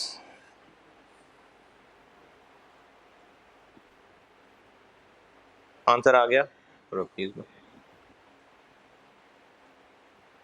टोटल ऑर्डर कॉस्ट का formula, order cost into annual demand over OQ। और इसको आसान लफ्जों में क्या कहते हैं? ये क्या है? Number of orders. ये क्या है? रुपीज पर ऑर्डर, ये क्या है? ऑर्डर। Answer rupees. ये बात समझ आई है? अगर ये रुपीज पर यूनिट होता तो नंबर ऑफ ऑर्डर से मल्टीप्लाई होकर रुपीज बच जाएंगे? नहीं। हाँ, ये बच जाएगा ना, सिर्फ रुपीज तो नहीं बचेंगे। तो यहां पर ऑर्डर होगा तो ही ये ऑर्डर कॉस्ट निकलेगी। तो इसलिए हम ऑर्डर कॉस्ट में कौन सी ऑर्डर कॉस्ट लेते थे? जो पर ऑर्डर होती थी, वरना ये एंड पे रुपीज नहीं आएगा। देखें, रुपीज पर यूनिट को इनटू नंबर ऑफ ऑर्डर थोड़ी कर सकते हैं। इसी तरह होल्डिंग कॉस्ट है, पर यूनिट होगा तो यूनिट से कटेगा। ये बात समझ आई?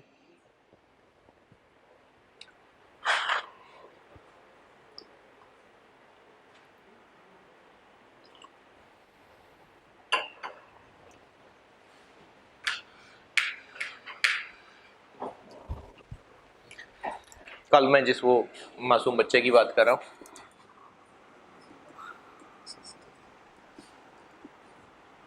OQ by 2 plus 2000, 177 into 6500 by 2 plus 2000, ये ठीक है? नहीं, ये क्या है? 177 रुपीज पर यूनिट। ये क्या है? यूनिट्स। ये क्या है? यूनिट्स। पहले यूनिट्स यूनिट्स को प्लस करेंगे, टोटल यूनिट्स बनेंगे, फिर रुपीज पर यूनिट से मल्टीप्लाई होगा तो कट के रुपीज रह जाएगा। अगर सिर्फ ये कर लिया तो इसका आंसर आ गया रुपीज में, और रुपीज प्लस 2000 यूनिट्स। ये तो नहीं हो सकता। तो पहले यूनिट्स यूनिट्स प्लस करेंगे, टोटल यूनिट्स आएंगे, फिर मल्टीप्लाई बाय 177 पर यूनिट होगा। वो काम की बात है।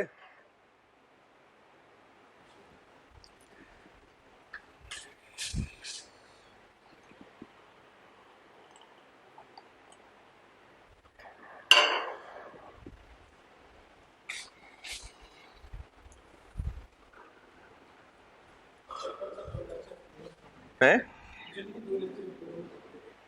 अब इस लेक्चर में तो यही हुआ है, और तो कुछ हुआ ही नहीं है।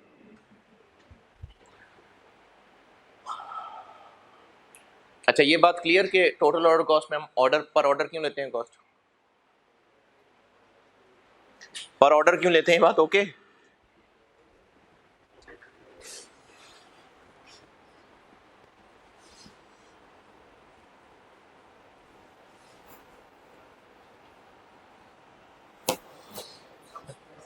है? क्या हो रही है? क्यों क्यों ट्वाइन क्यों हो रही है? नहीं, कोई बात नहीं, कभी गौर नहीं किया होता। नहीं, आप ये कह रहे हो कि तो बच्चों वाली बात बताइए आपने, ये पूरे मतलब यही कह रहे हो ना कि नहीं पता थी। लेकिन इस तरह नहीं सोचा हुआ था।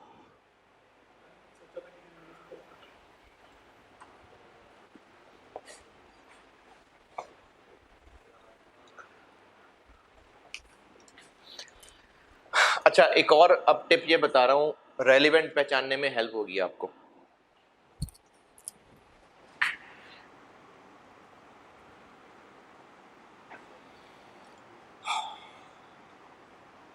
आपको जिस, अच्छा एक तो टिप मैंने ये बताई है ना कि ऑर्डर कॉस्ट पर ऑर्डर दिया तो रेलिवेंट है, पर यूनिट दिया तो रेलिवेंट नहीं है। होल्डिंग कॉस्ट पर यूनिट दी हुई है तो रेलिवेंट है। एक और टिप बता रहा हूं, अगर आपको ये काम के लगे तो इसको भी चला लीजिएगा। जिन जिन चीजों पे कंफ्यूजन होती है वो मिसालें देखते हैं। कंफ्यूजन होती है कि पता नहीं रेलिवेंट है कि नहीं है, क्या क्या हो सकती है? ब्रोकर कमीशन है।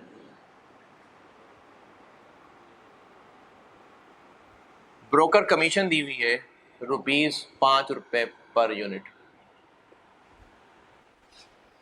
एक और मिसाल, ब्रोकर कमीशन दी हुई है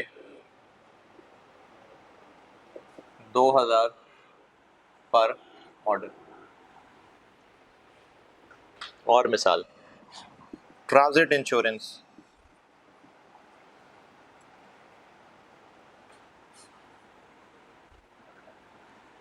4 रुपए पर यूनिट। और मिसाल, ट्रांसपोर्टेशन 10 रुपए पर यूनिट। और मिसाल, ट्रांसपोर्टेशन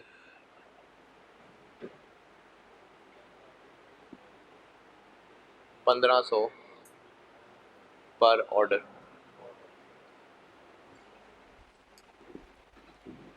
और कोई मिसाल, होल्डिंग कॉस्ट 4 रुपए पर यूनिट पर ईयर। चल काफी है।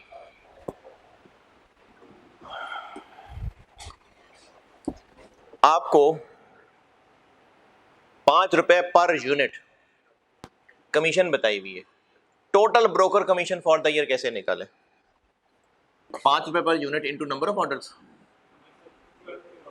Into annual demand. क्यों? क्योंकि एक यूनिट खरीदेंगे तो इतना कमीशन है, तो पूरे साल का टोटल कमीशन कितना है? 5 रुपए इंटू एनुअल डिमांड। ऐसे ही निकलेगा ना। इधर आते हैं, 2000 पर ऑर्डर, तो मल्टीप्लाई किससे करना है? 2000 पर ऑर्डर है, टोटल फॉर द ईयर तक जाने के लिए क्या करना है? Into annual demand. अगर इस 2000 को रुपीस 2000 पर ऑर्डर को इंटू एनुअल डिमांड कर दिया,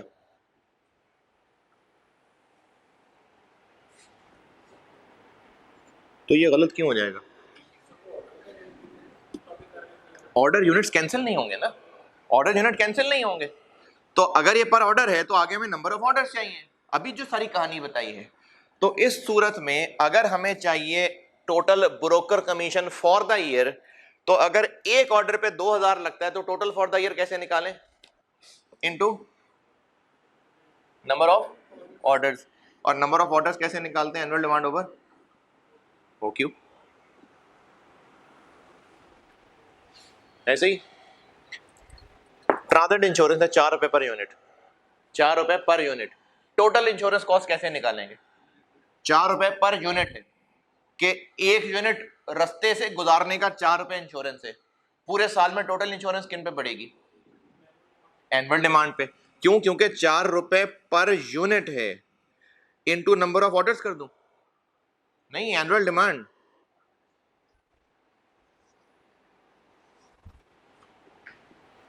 ट्रांसपोर्टेशन 10 रुपए पर यूनिट है, total transportation for the year कैसे निकालूं?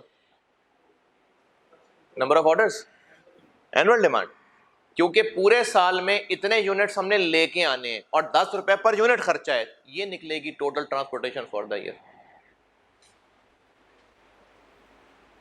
ट्रांसपोर्टेशन 1500 पर ऑर्डर है, 1500 into number of orders. Number of order कैसे निकालते होते हैं? Over okay. होल्डिंग कॉस्ट 4 रुपए पर यूनिट पर ईयर है,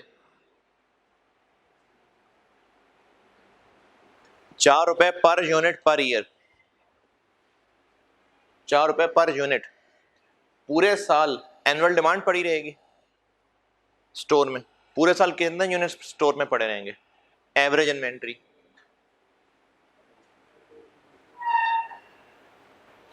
एवरेज इन्वेंट्री कैसे निकालते हैं? OQ/2 प्लस सेफ्टी स्टॉक, ऐसे निकलेगी फॉर द ईयर। ये जो मैं अगली टिप बता रहा हूं ना, ये आपके तब काम की है अगर आप टोटल फॉर द ईयर निकालने वाली बात समझते हैं। तो total commission for the year ऐसे निकल रही है, total commission for the year ऐसे निकल रही है। ये दोनों फर्क क्यों निकल रही हैं? क्योंकि ये पर ऑर्डर दी हुई है तो मल्टीप्लाई भी नंबर ऑफ ऑर्डर्स करना है, वो पर यूनिट दी हुई है तो मल्टीप्लाई भी यूनिट्स करना है। अगर आप ये समझ पा रहे हैं ना तो फिर ये बात पूरी सुने, वरना इग्नोर कर दें। ये टिप तब काम की है अगर आप ये टोटल फॉर द ईयर वाली बात समझ पा रहे हैं। ये वाली बात समझ आ रही है? हमने ऑप्शंस बनाई किसकी हैं? जिसको कंपेयर कर रहे हैं। किस चीज की ऑप्शंस होती हैं जिनको कंपेयर कर रहे होते हैं? ऑर्डर साइज की, ओक्यू की। इसमें जब ओक्यू ही नहीं है, इसमें कहीं ओक्यू है, तो फिर ये कैलकुलेशन के लिए रेलिवेंट खर्चा भी नहीं। नहीं, जब इसकी कैलकुलेशन में ओक्यू इस्तेमाल ही नहीं हो रहा तो फिर ये रेलिवेंट क्यों हुआ? यहां पर ओक्यू इस्तेमाल हो रहा है, रेलिवेंट। इधर ओक्यू इस्तेमाल हो रहा है। जब यहां ओक्यू इस्तेमाल ही नहीं हो रहा तो फिर ये ओक्यू के लिए रेलिवेंट ही नहीं हुआ। देखें, ओक्यू तो वहां रेलिवेंट होगा ना, खर्चा तो वो रेलिवेंट होगा जिसमें ओक्यू चेंज होने से उस खर्चे का आंसर चेंज होता जाए। जब इसमें ओक्यू है ही नहीं तो ओक्यू चेंज होने से इसका आंसर चेंज होगा, तो फिर ये रेलिवेंट नहीं है। यहां पर ओक्यू है ही नहीं तो फिर इसने चेंज ही नहीं होना। इधर ओक्यू नहीं है, रेलिवेंट नहीं है। इसमें ओक्यू है तो फिर ये रेलिवेंट खर्चा। यहां पर ओक्यू है तो ये रेलिवेंट खर्चा। ये एक और टिप है।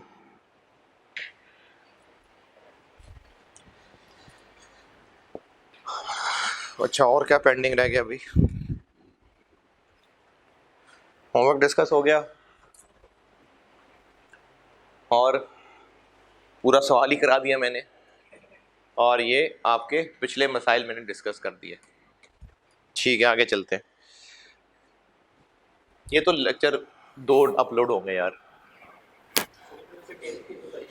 हैं?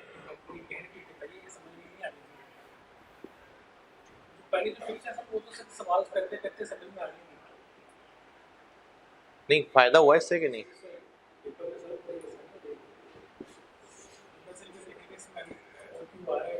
हम्म।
अच्छा, अब एक और सवाल ईओक्यू की प्रैक्टिस के लिए होमवर्क ले लें।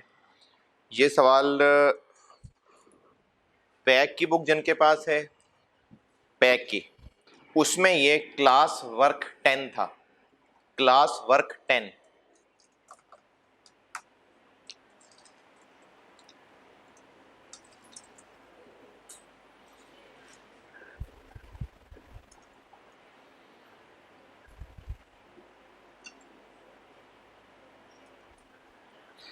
जिनके पास पैक की बुक है उसमें ये क्लास वर्क 10 था।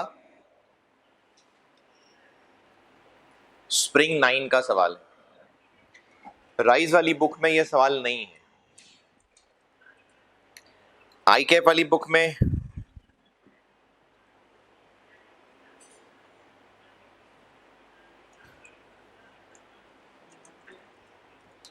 क्या था?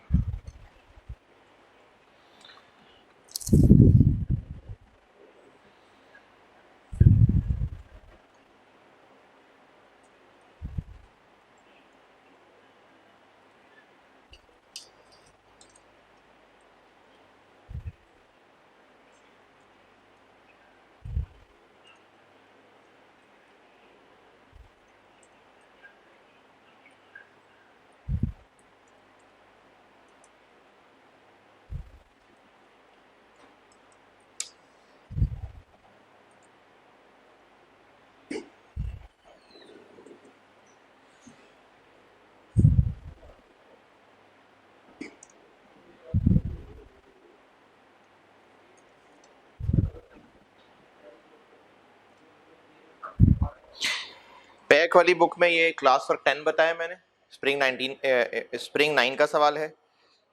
राइज वाली बुक में ये नहीं है। आई कैप वाली बुक में है ये ABC के नाम से। जिनके पास आई कैप का पुराना क्वेश्चन बैंक है उसमें ये 2.4 था ABC के नाम से, और जिनके पास आई कैप की नई बुक है उसमें पेज 29 के ऊपर ये एग्जाम्पल नंबर 2 है।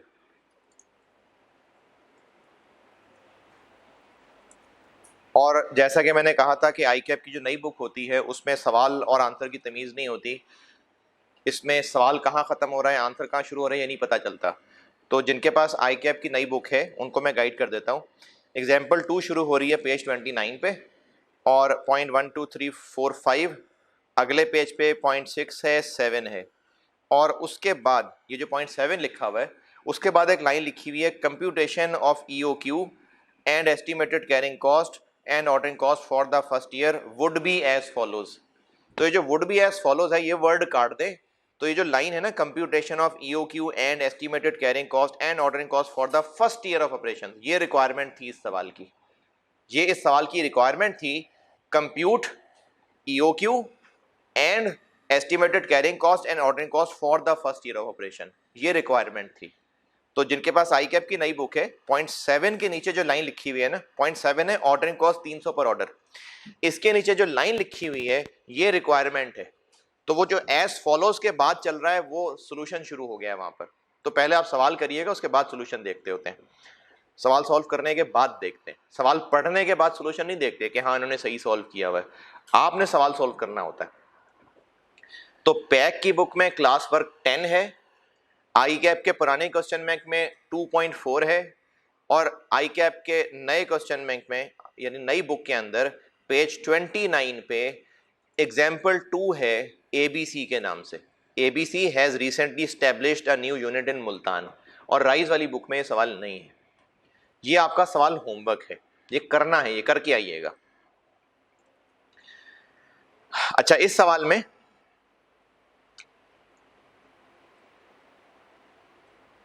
आपको एक पॉइंट मैं बता देता हूं। आपको जब मैं ये EOQ पढ़ा रहा था तो इसके लिए मैं आपको कुछ नोट्स लिखवा रहा था, आपको कहा था इसके लिए नोट्स लिखते जाएं। मैंने को 3-4 पॉइंट लिखवाए थे, और उसके बाद मैंने कहा था कि मैंने भी आपको 2 पॉइंट और बताने हैं, तो आप इनके लिए जगह छोड़ के फिर इन्वेंट्री लेवल्स की हेडिंग देना। जब मैंने इन्वेंट्री लेवल्स पढ़ाने शुरू किए थे ना, तो मैंने आपसे कहा था कि मैंने EOQ के बारे में 1-2 नोट्स और बताने, 1-2 सवाल कराने और 1-2 नोट्स और लिखवाने। जिस तरह पहले नोट्स लिखवा रहा था ना मैं, ये नोट्स लिखते होते हैं, काम के होते हैं, तो मैंने कहा था पेज छोड़ लें ताकि हम इन्वेंट्री लेवल्स बाद में ही पढ़ें। तो वो जो पेज छोड़े हुए थे वहां पर एक नोट तो आपने खुद अपने अल्फाज में लिख लेना है, क्योंकि मैंने बड़ी मेहनत कर ली है उस पर, अब अल्फाज मैं नहीं बता रहा, वो आपने खुद ही चुनने हैं। वो नोट क्या लिखना है, अभी जो मैंने ऑर्चिड लिमिटेड वाला सवाल डिस्कस किया उसमें एवरेज स्टॉक को क्लोजिंग स्टॉक क्यों अज्यूम किया था, क्योंकि क्लोजिंग स्टॉक का नंबर नहीं दिया हुआ था, लेकिन यह पता था कि ओपनिंग क्लोजिंग बराबर नहीं है, और सेल्स दी हुई है तो हमें परचेजेस निकालने के लिए लाजमी ओपनिंग क्लोजिंग स्टॉक चाहिए, तो फिर मजबूरन एवरेज स्टॉक को क्लोजिंग स्टॉक अज्यूम करना पड़ा। ये बात समझ आई है? तो बस इसको लिख लें अपने अल्फाज में, खुद लिख लें, उर्दू पंजाबी पश्तो जैसे मर्जी लिख लें, लेकिन लिखें, ये एक पॉइंट लिख लें।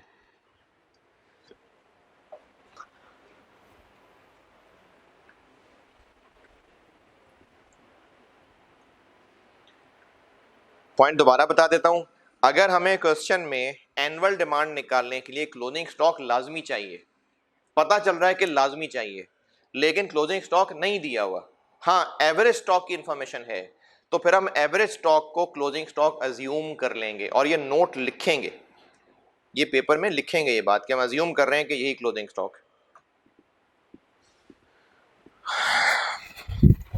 जो इधर उधर बेहोश पड़े होते हैं, मेरी बात कभी कभी सुनते हैं, दोबारा बता देता हूँ, मैंने आपको इस चैप्टर में इन्वेंट्री लेवल्स पढ़ाने शुरू कर दिए थे पिछली क्लास में, लेकिन उससे पहले कहा था कि आप 1-2 पेज छोड़ लें, क्योंकि मैंने अभी EOQ के हवाले से 2 नोट्स और लिखवाने हैं। और सवाल भी करने हैं आपने, तो जगह छोड़ लें। तो अब वो जो जगह छोड़ी थी उसके लिए एक नोट कहा है, लिख लीजिए। नोट ये कहा है कि अगर हमें सवाल में एनुअल डिमांड निकालने के लिए क्लोजिंग स्टॉक लाजमी चाहिए, जो अभी ऑर्चिड लिमिटेड में डिस्कस किया, पूरी क्लास लगा के डिस्कस किया है, अगर हमें लाजमी चाहिए लेकिन है ही नहीं, सवाल में क्लोजिंग स्टॉक है, चाहिए लेकिन है ही नहीं। मैं स्पेसिफिकली ऑर्चिड लिमिटेड का जिक्र इसलिए कर रहा हूं क्योंकि उसमें वो पूरी सिचुएशन, पूरा नक्शा खींचा हुआ है। हमें क्लोजिंग स्टॉक सवाल में चाहिए लेकिन है ही नहीं, जरूरत है, यह सवाल से क्लियरली पता चल रहा है कि क्लोजिंग स्टॉक चाहिए। यह हर सवाल के लिए बात नहीं हो रही है। उस सवाल में हमें क्लियरली पता चल रहा था कि ओपनिंग क्लोजिंग स्टॉक बराबर नहीं है, सेल्स दी हुई थी और परचेजेस तक पहुंचना था। उस सवाल में कैसे पता चल रहा था कि ओपनिंग क्लोजिंग बराबर नहीं है? उसमें एक लाइन लिखी हुई थी कि क्लोजिंग स्टॉक सेल्स के साथ वेरी करेगा, सेफ्टी स्टॉक भी बदल रहा था, तो ओपनिंग क्लोजिंग इसलिए चेंज हो जाना था, और सेल्स दी हुई थी, तो हमें परचेजेस तक निकालने के लिए ओपनिंग क्लोजिंग स्टॉक चाहिए था, दिया ही नहीं हुआ था, तो मजबूरन फिर हमें एवरेज स्टॉक को क्लोजिंग स्टॉक अज्यूम करना पड़ा। ये कहा है मैंने, नोट लिख लें।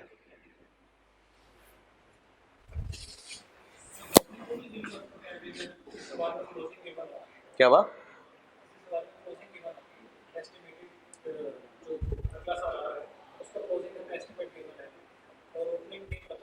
वो तो देखना पड़ेगा सवाल किस तरह से बना हुआ है, ये तो देखना पड़ेगा, इसको मैं जनरलाइज नहीं कर सकता, ये देखना पड़ेगा कि किस तरह से बना हुआ सवाल।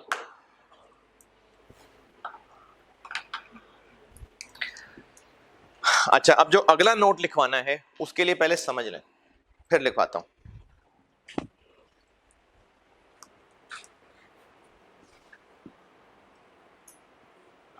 Annual demand 80,000 units,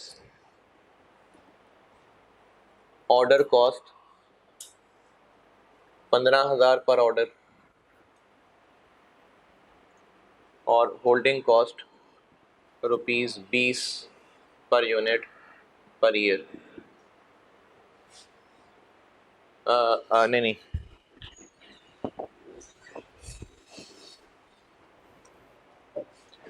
purchase cost है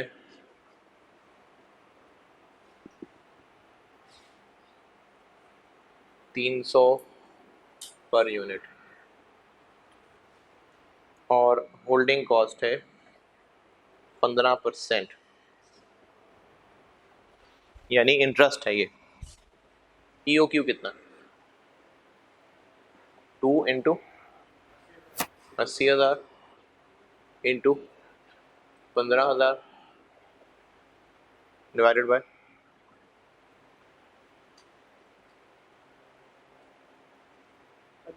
45।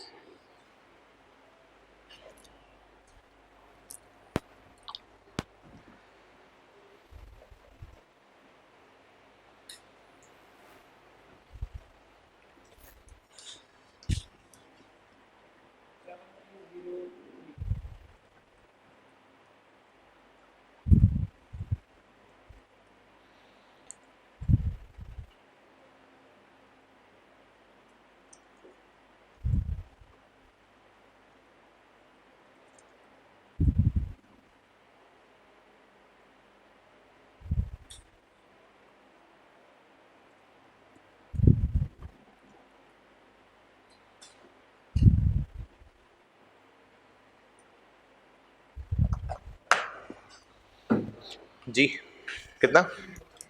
7303।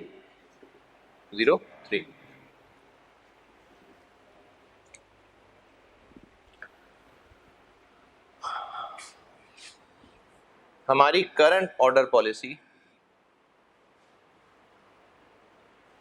1,000 यूनिट्स है।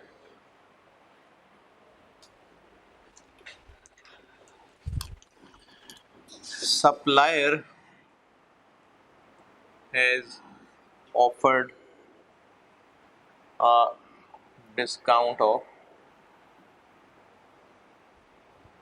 अच्छा सप्लायर को पता होगा हमारा ईओक्यू कितना है? नहीं, सप्लायर को क्या पता था? हम एक वक्त में 1000 मंगवाते हैं। सप्लायर हमें कह रहा है कि आप 5% डिस्काउंट ले लें अगर आप हमें साइज ऑफ 5,000 और मोर, यानी सप्लायर ने हमें लालच ये दी कि आप 1,000 की बजाय अगर 5,000 यूनिट्स ऑर्डर करना शुरू कर दें तो आपको मैं 5% डिस्काउंट दे दूंगा। इस इंफॉर्मेशन के आने के बाद ये कैलकुलेशन सही है या इसमें कुछ गड़बड़ हो गई?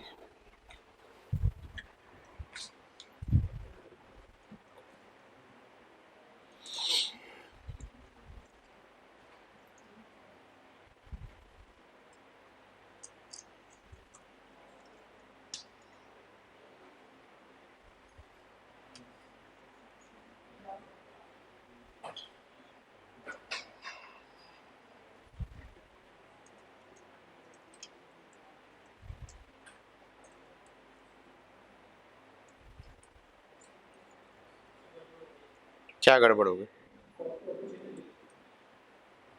कॉस्ट पर ऑर्डर चेंज हो गई। उसका कॉस्ट पर ऑर्डर से क्या ताल्लुक है? तो ये खत्म हो गया टॉपिक यार, अब ऐसी बातें ना करो।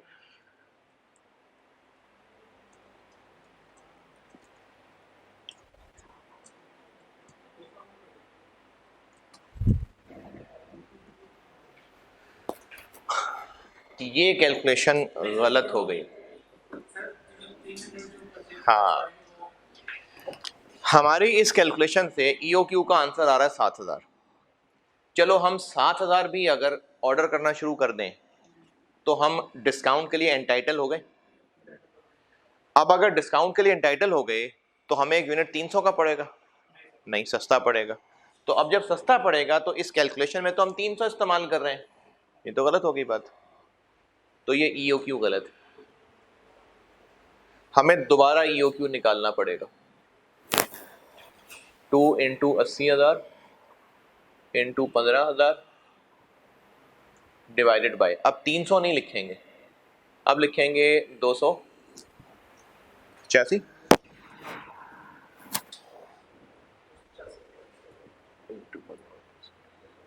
अब देखें ईओक्यू कितना निकलता।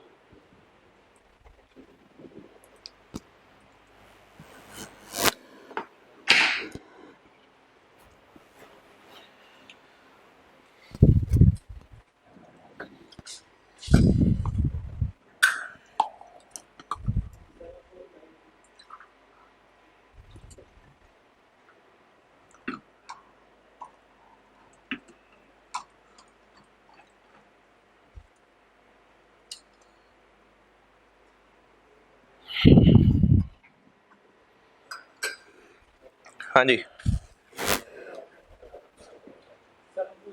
7,4 ये सही ईओक्यू। ये वाली बात दोबारा समझें, मैंने डाटा ऐसे खुद से बनाया। इस डाटा में जो ईओक्यू निकला वो 7,303 निकला, लेकिन मैंने ये कैलकुलेशन 300 जो कि ओरिजिनल प्राइस थी उसकी बेस पे की।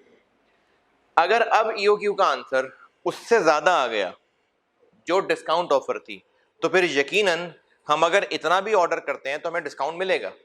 अब जब डिस्काउंट मिलेगा तो ईओक्यू भी ऑर्डर करने पे डिस्काउंट मिल जाएगा, तो फिर ये कैलकुलेशन में 300 इस्तेमाल हो रहा है, फिर ये ईओक्यू सही नहीं है, हमें फिर ईओक्यू दोबारा निकालना पड़ेगा। और उस दोबारा निकालते हुए क्या चेंज किया, अब ये सही ईओक्यू। तो इसको अंग्रेजी में करते हैं ट्रांसलेट, लिखिए note.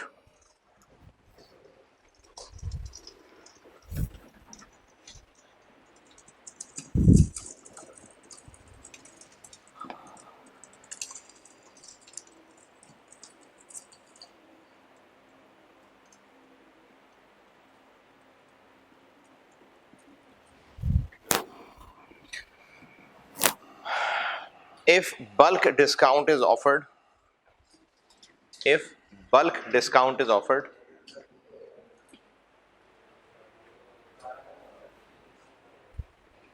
if bulk discount is offered in question, if bulk discount is offered in question and holding cost, if bulk discount is given in question and holding cost मुश्किल है।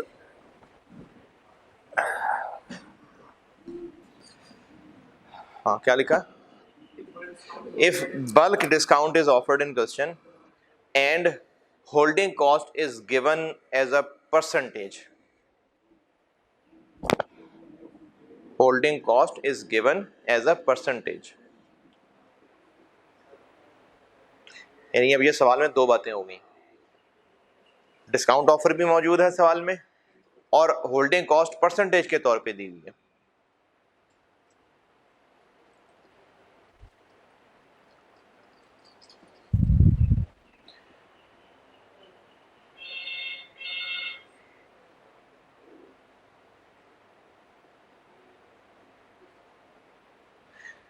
Then first calculate EOQ, then first calculate EOQ using holding cost,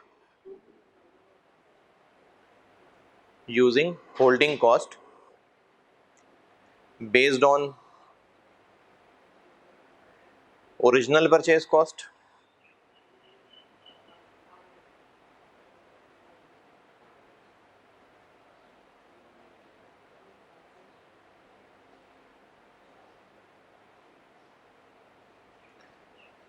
if इसी में if this answer of EOQ, if this answer of EOQ qualifies for a discount offer, क्या मतलब है इस बात का? यानी इसके अगर यूनिट्स इतने आ गए हैं जो डिस्काउंट ऑफर के लिए क्वालिफाई कर जाएगा, then discard this answer, discard यानी जाया कर दें उसको, discard this answer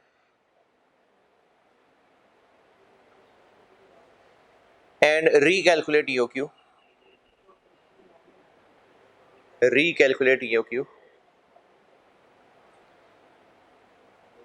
using holding cost,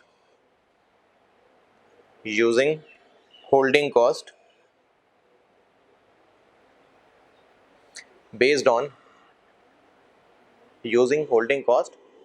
on discounted purchase cost.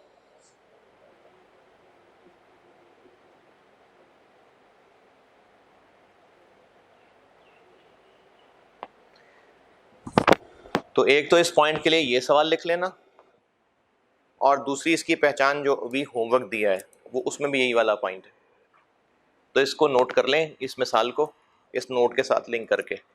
और दूसरा इसकी मिसाल आपको मिलेगी जो मैंने होमवर्क दिया आपको, ABC वाला सवाल।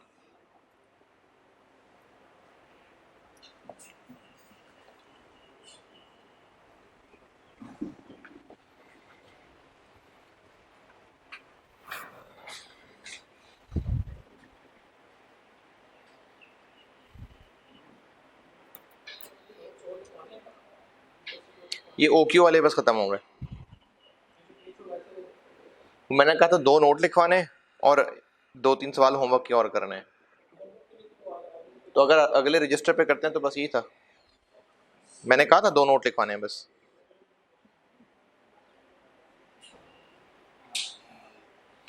अच्छा, जो मैं पेज छुड़वाता हूँ ना, मैं इसलिए छुड़वा रहा होता हूँ क्योंकि ताकि सिस्टमेटिकली चीज़ें एक जगह लिखी मिलें आपको, स्ट्रक्चर्ड हो इस तरह से।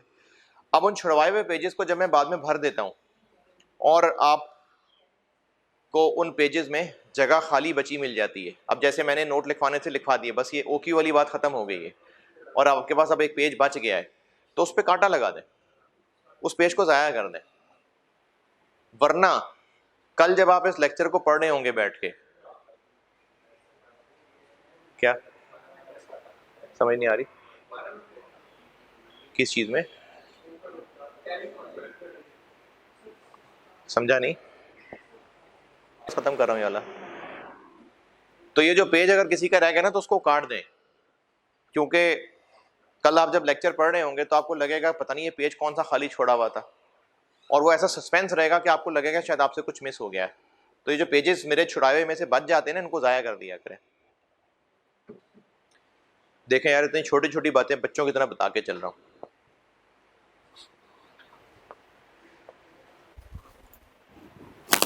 ये नोट कर लें, ये उस नोट जो लिखवाया है, ये उसकी प्रैक्टिस के लिए सवाल हो गया।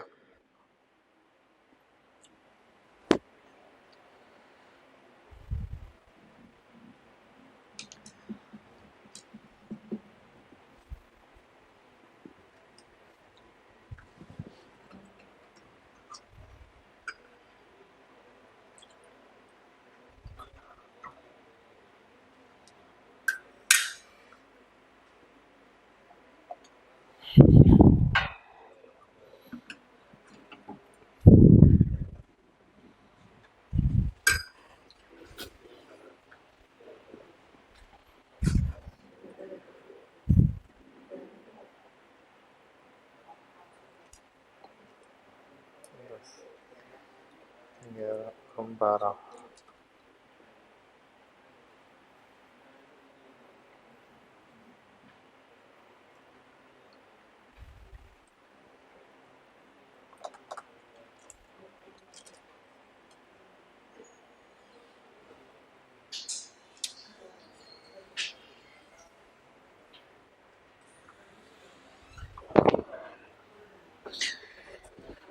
अच्छा, अब ये होमवर्क करिएगा, और प्रोबेबिलिटी वाला चूँकि थोड़ा मुश्किल टॉपिक है, तो मैं इस क्लास को फिर यहीं एंड कर रहा हूँ।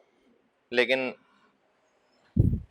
अगली क्लास जुड़ेगी इसके साथ, आपको इसके साथ 2 लेक्चर मिलेंगे। एक लेक्चर इसके साथ और जुड़ेगा, क्योंकि ये आज वाले लेक्चर जो है ना, इसमें काफ़ी सारी डिस्कशन होमवर्क को डिस्कस करने में हो गई है, तो एक और साथ में लेक्चर जोड़ूंगा। अच्छा जी।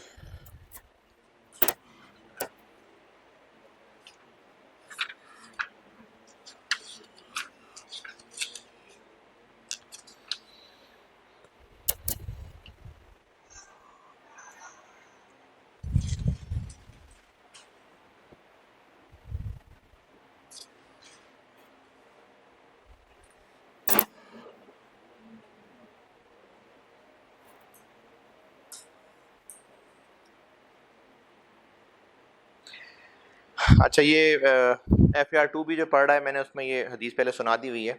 बहरहाल काफ़ी सारे लोग कॉस्ट में हैं नए। सही बुखारी में रिवायत है, सईदा आयशा रज़ी अल्लाह तआला अन्हा से रिवायत है कि यहूद नबी करीम सल्लल्लाहु अलैहि वसल्लम की खिदमत में हाजिर हुए और कहा, अस्सलामु अलैक, यानी तुम पर मौत हो। नबी करीम सल्लल्लाहु अलैहि वसल्लम ने फरमाया, व अलैकुम, यानी तुम पर भी हो। लेकिन सैयदा आयशा रज़ी अल्लाह तआला अन्हा ने उनको और सख्त बातें की, यानी वो जो यहूद आके, क्योंकि जो अरबी लैंग्वेज है ना, इसमें थोड़े बहुत हरूफ आगे पीछे करने से ना मतलब बदल जाते हैं। तो वो जान के क्या करते थे, वो जान के ऐसे अल्फाज टेढ़े मेढ़े करके बोलते थे जो कुफार थे, ताकि उसके मतलब टेढ़े निकलें, जान के तंग करते थे। अब उन्होंने आके एक बेअदबी की, आप सल्लल्लाहु अलैहि वसल्लम के बारे में बुरी बात की, तो हज़रत आयशा गुस्सा कर गई। उन्होंने फिर उन लोगों को बुरा भला कहा, उनको कहा अल्लाह का अजाब हो, अल्लाह की लानत हो तुम पे। तो रसूल सल्लल्लाहु अलैहि वसल्लम ने फरमाया हज़रत आयशा से कि ए आयशा, नरमी इख्तियार कर और सख्ती और बदकलामी से बचो। अब देखिए सिनेरियो क्या है कि यहूद आए हैं और आप सल्लल्लाहु अलैहि वसल्लम के शान में गुस्ताखी कर रहे हैं, बेअदबी कर रहे हैं, गलत ज़बान इस्तेमाल कर रहे हैं, और हज़रत आयशा रज़ी अल्लाह तआला अन्हा को गुस्सा बनता था, अल्लाह के नबी हैं, उनके शौहर हैं। उन्होंने फिर आगे उन यहूद को सख्त बातें की, उनको तुम पे लानत हो अल्लाह की, और बुरा भला कहा उनको। अब हज़ूर सल्लल्लाहु अलैहि वसल्लम हज़रत आयशा से फरमा रहे हैं कि आयशा, नरमी इख्तियार करो, सख्ती और बदकलामी से बचो। आगे उसमें अब वो बात अपनी कंटिन्यू कर रहे हैं।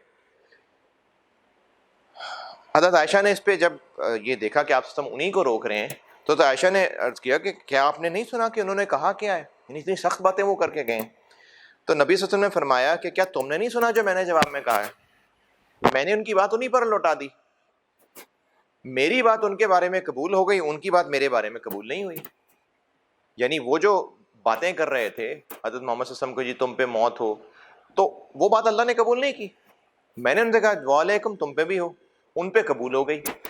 तो इसमें पॉइंट ये है कि हम अब आप जवान बच्चे हैं सारे, आप लोगों को जो आजकल जवान सारे जोशीले हैं, गुस्सा किस बात पे आता है कि देखा कैसे तुमने, बात कैसे की है, इस पे गुस्सा आना शुरू हो जाता है। आपको अगर ट्रैफिक वार्डन रोक लेगा और वो ट्रैफिक वार्डन थोड़े सख्त तरीके से बात कर लेगा, बेचारा धूप में खड़ा हुआ है, कितनी मुश्किल नौकरी कर रहा है, बात तूने कैसे की है, इस तरह देखा क्यों है, इस पे गुस्सा, लड़ाइयाँ शुरू हो जाती हैं।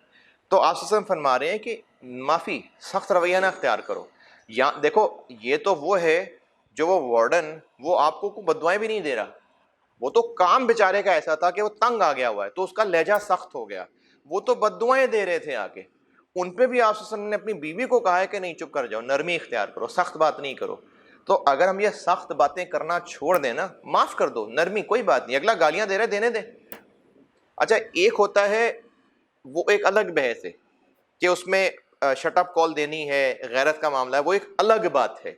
लेकिन हम उन डेली लाइफ सिचुएशंस के अंदर जिसमें सिर्फ पता नहीं बेचारे को क्या परेशानी है, सख्त कलामी हो जाती है, तो उसमें फिर आगे उसको अना का मसला बना के हम बात बढ़ा लेते हैं। तो माफ कर दें। अगर ट्रैफिक वार्डन आपसे सख्त तरीके से बात कर रहा है, अगर अगर राइस का एडमिशन ऑफिस वाला आपसे सख्त तरीके से बात कर रहा है, अगर गार्ड आपसे सख्त तरीके से बात कर रहा है, तो कोई बात नहीं। अगर आप नरमी रख लेंगे तो आप छोटे नहीं हो जाएंगे, आपकी इज्जत कम नहीं हो जाएगी, आप नबी सल्लल्लाहु अलैहि वसल्लम की बात मान रहे होंगे तो बड़ी बात हो जाएगी यार। तो इसलिए सख्ती छोड़ दें, नरमी अपनाएं, नरम तरीके से बात किया करें, अच्छे तरीके से बात किया करें, माफ कर दें, माफ करने की आदत डालें। अगली क्लास में इंशाल्लाह मुलाकात होगी। अल्लाह हाफिज़।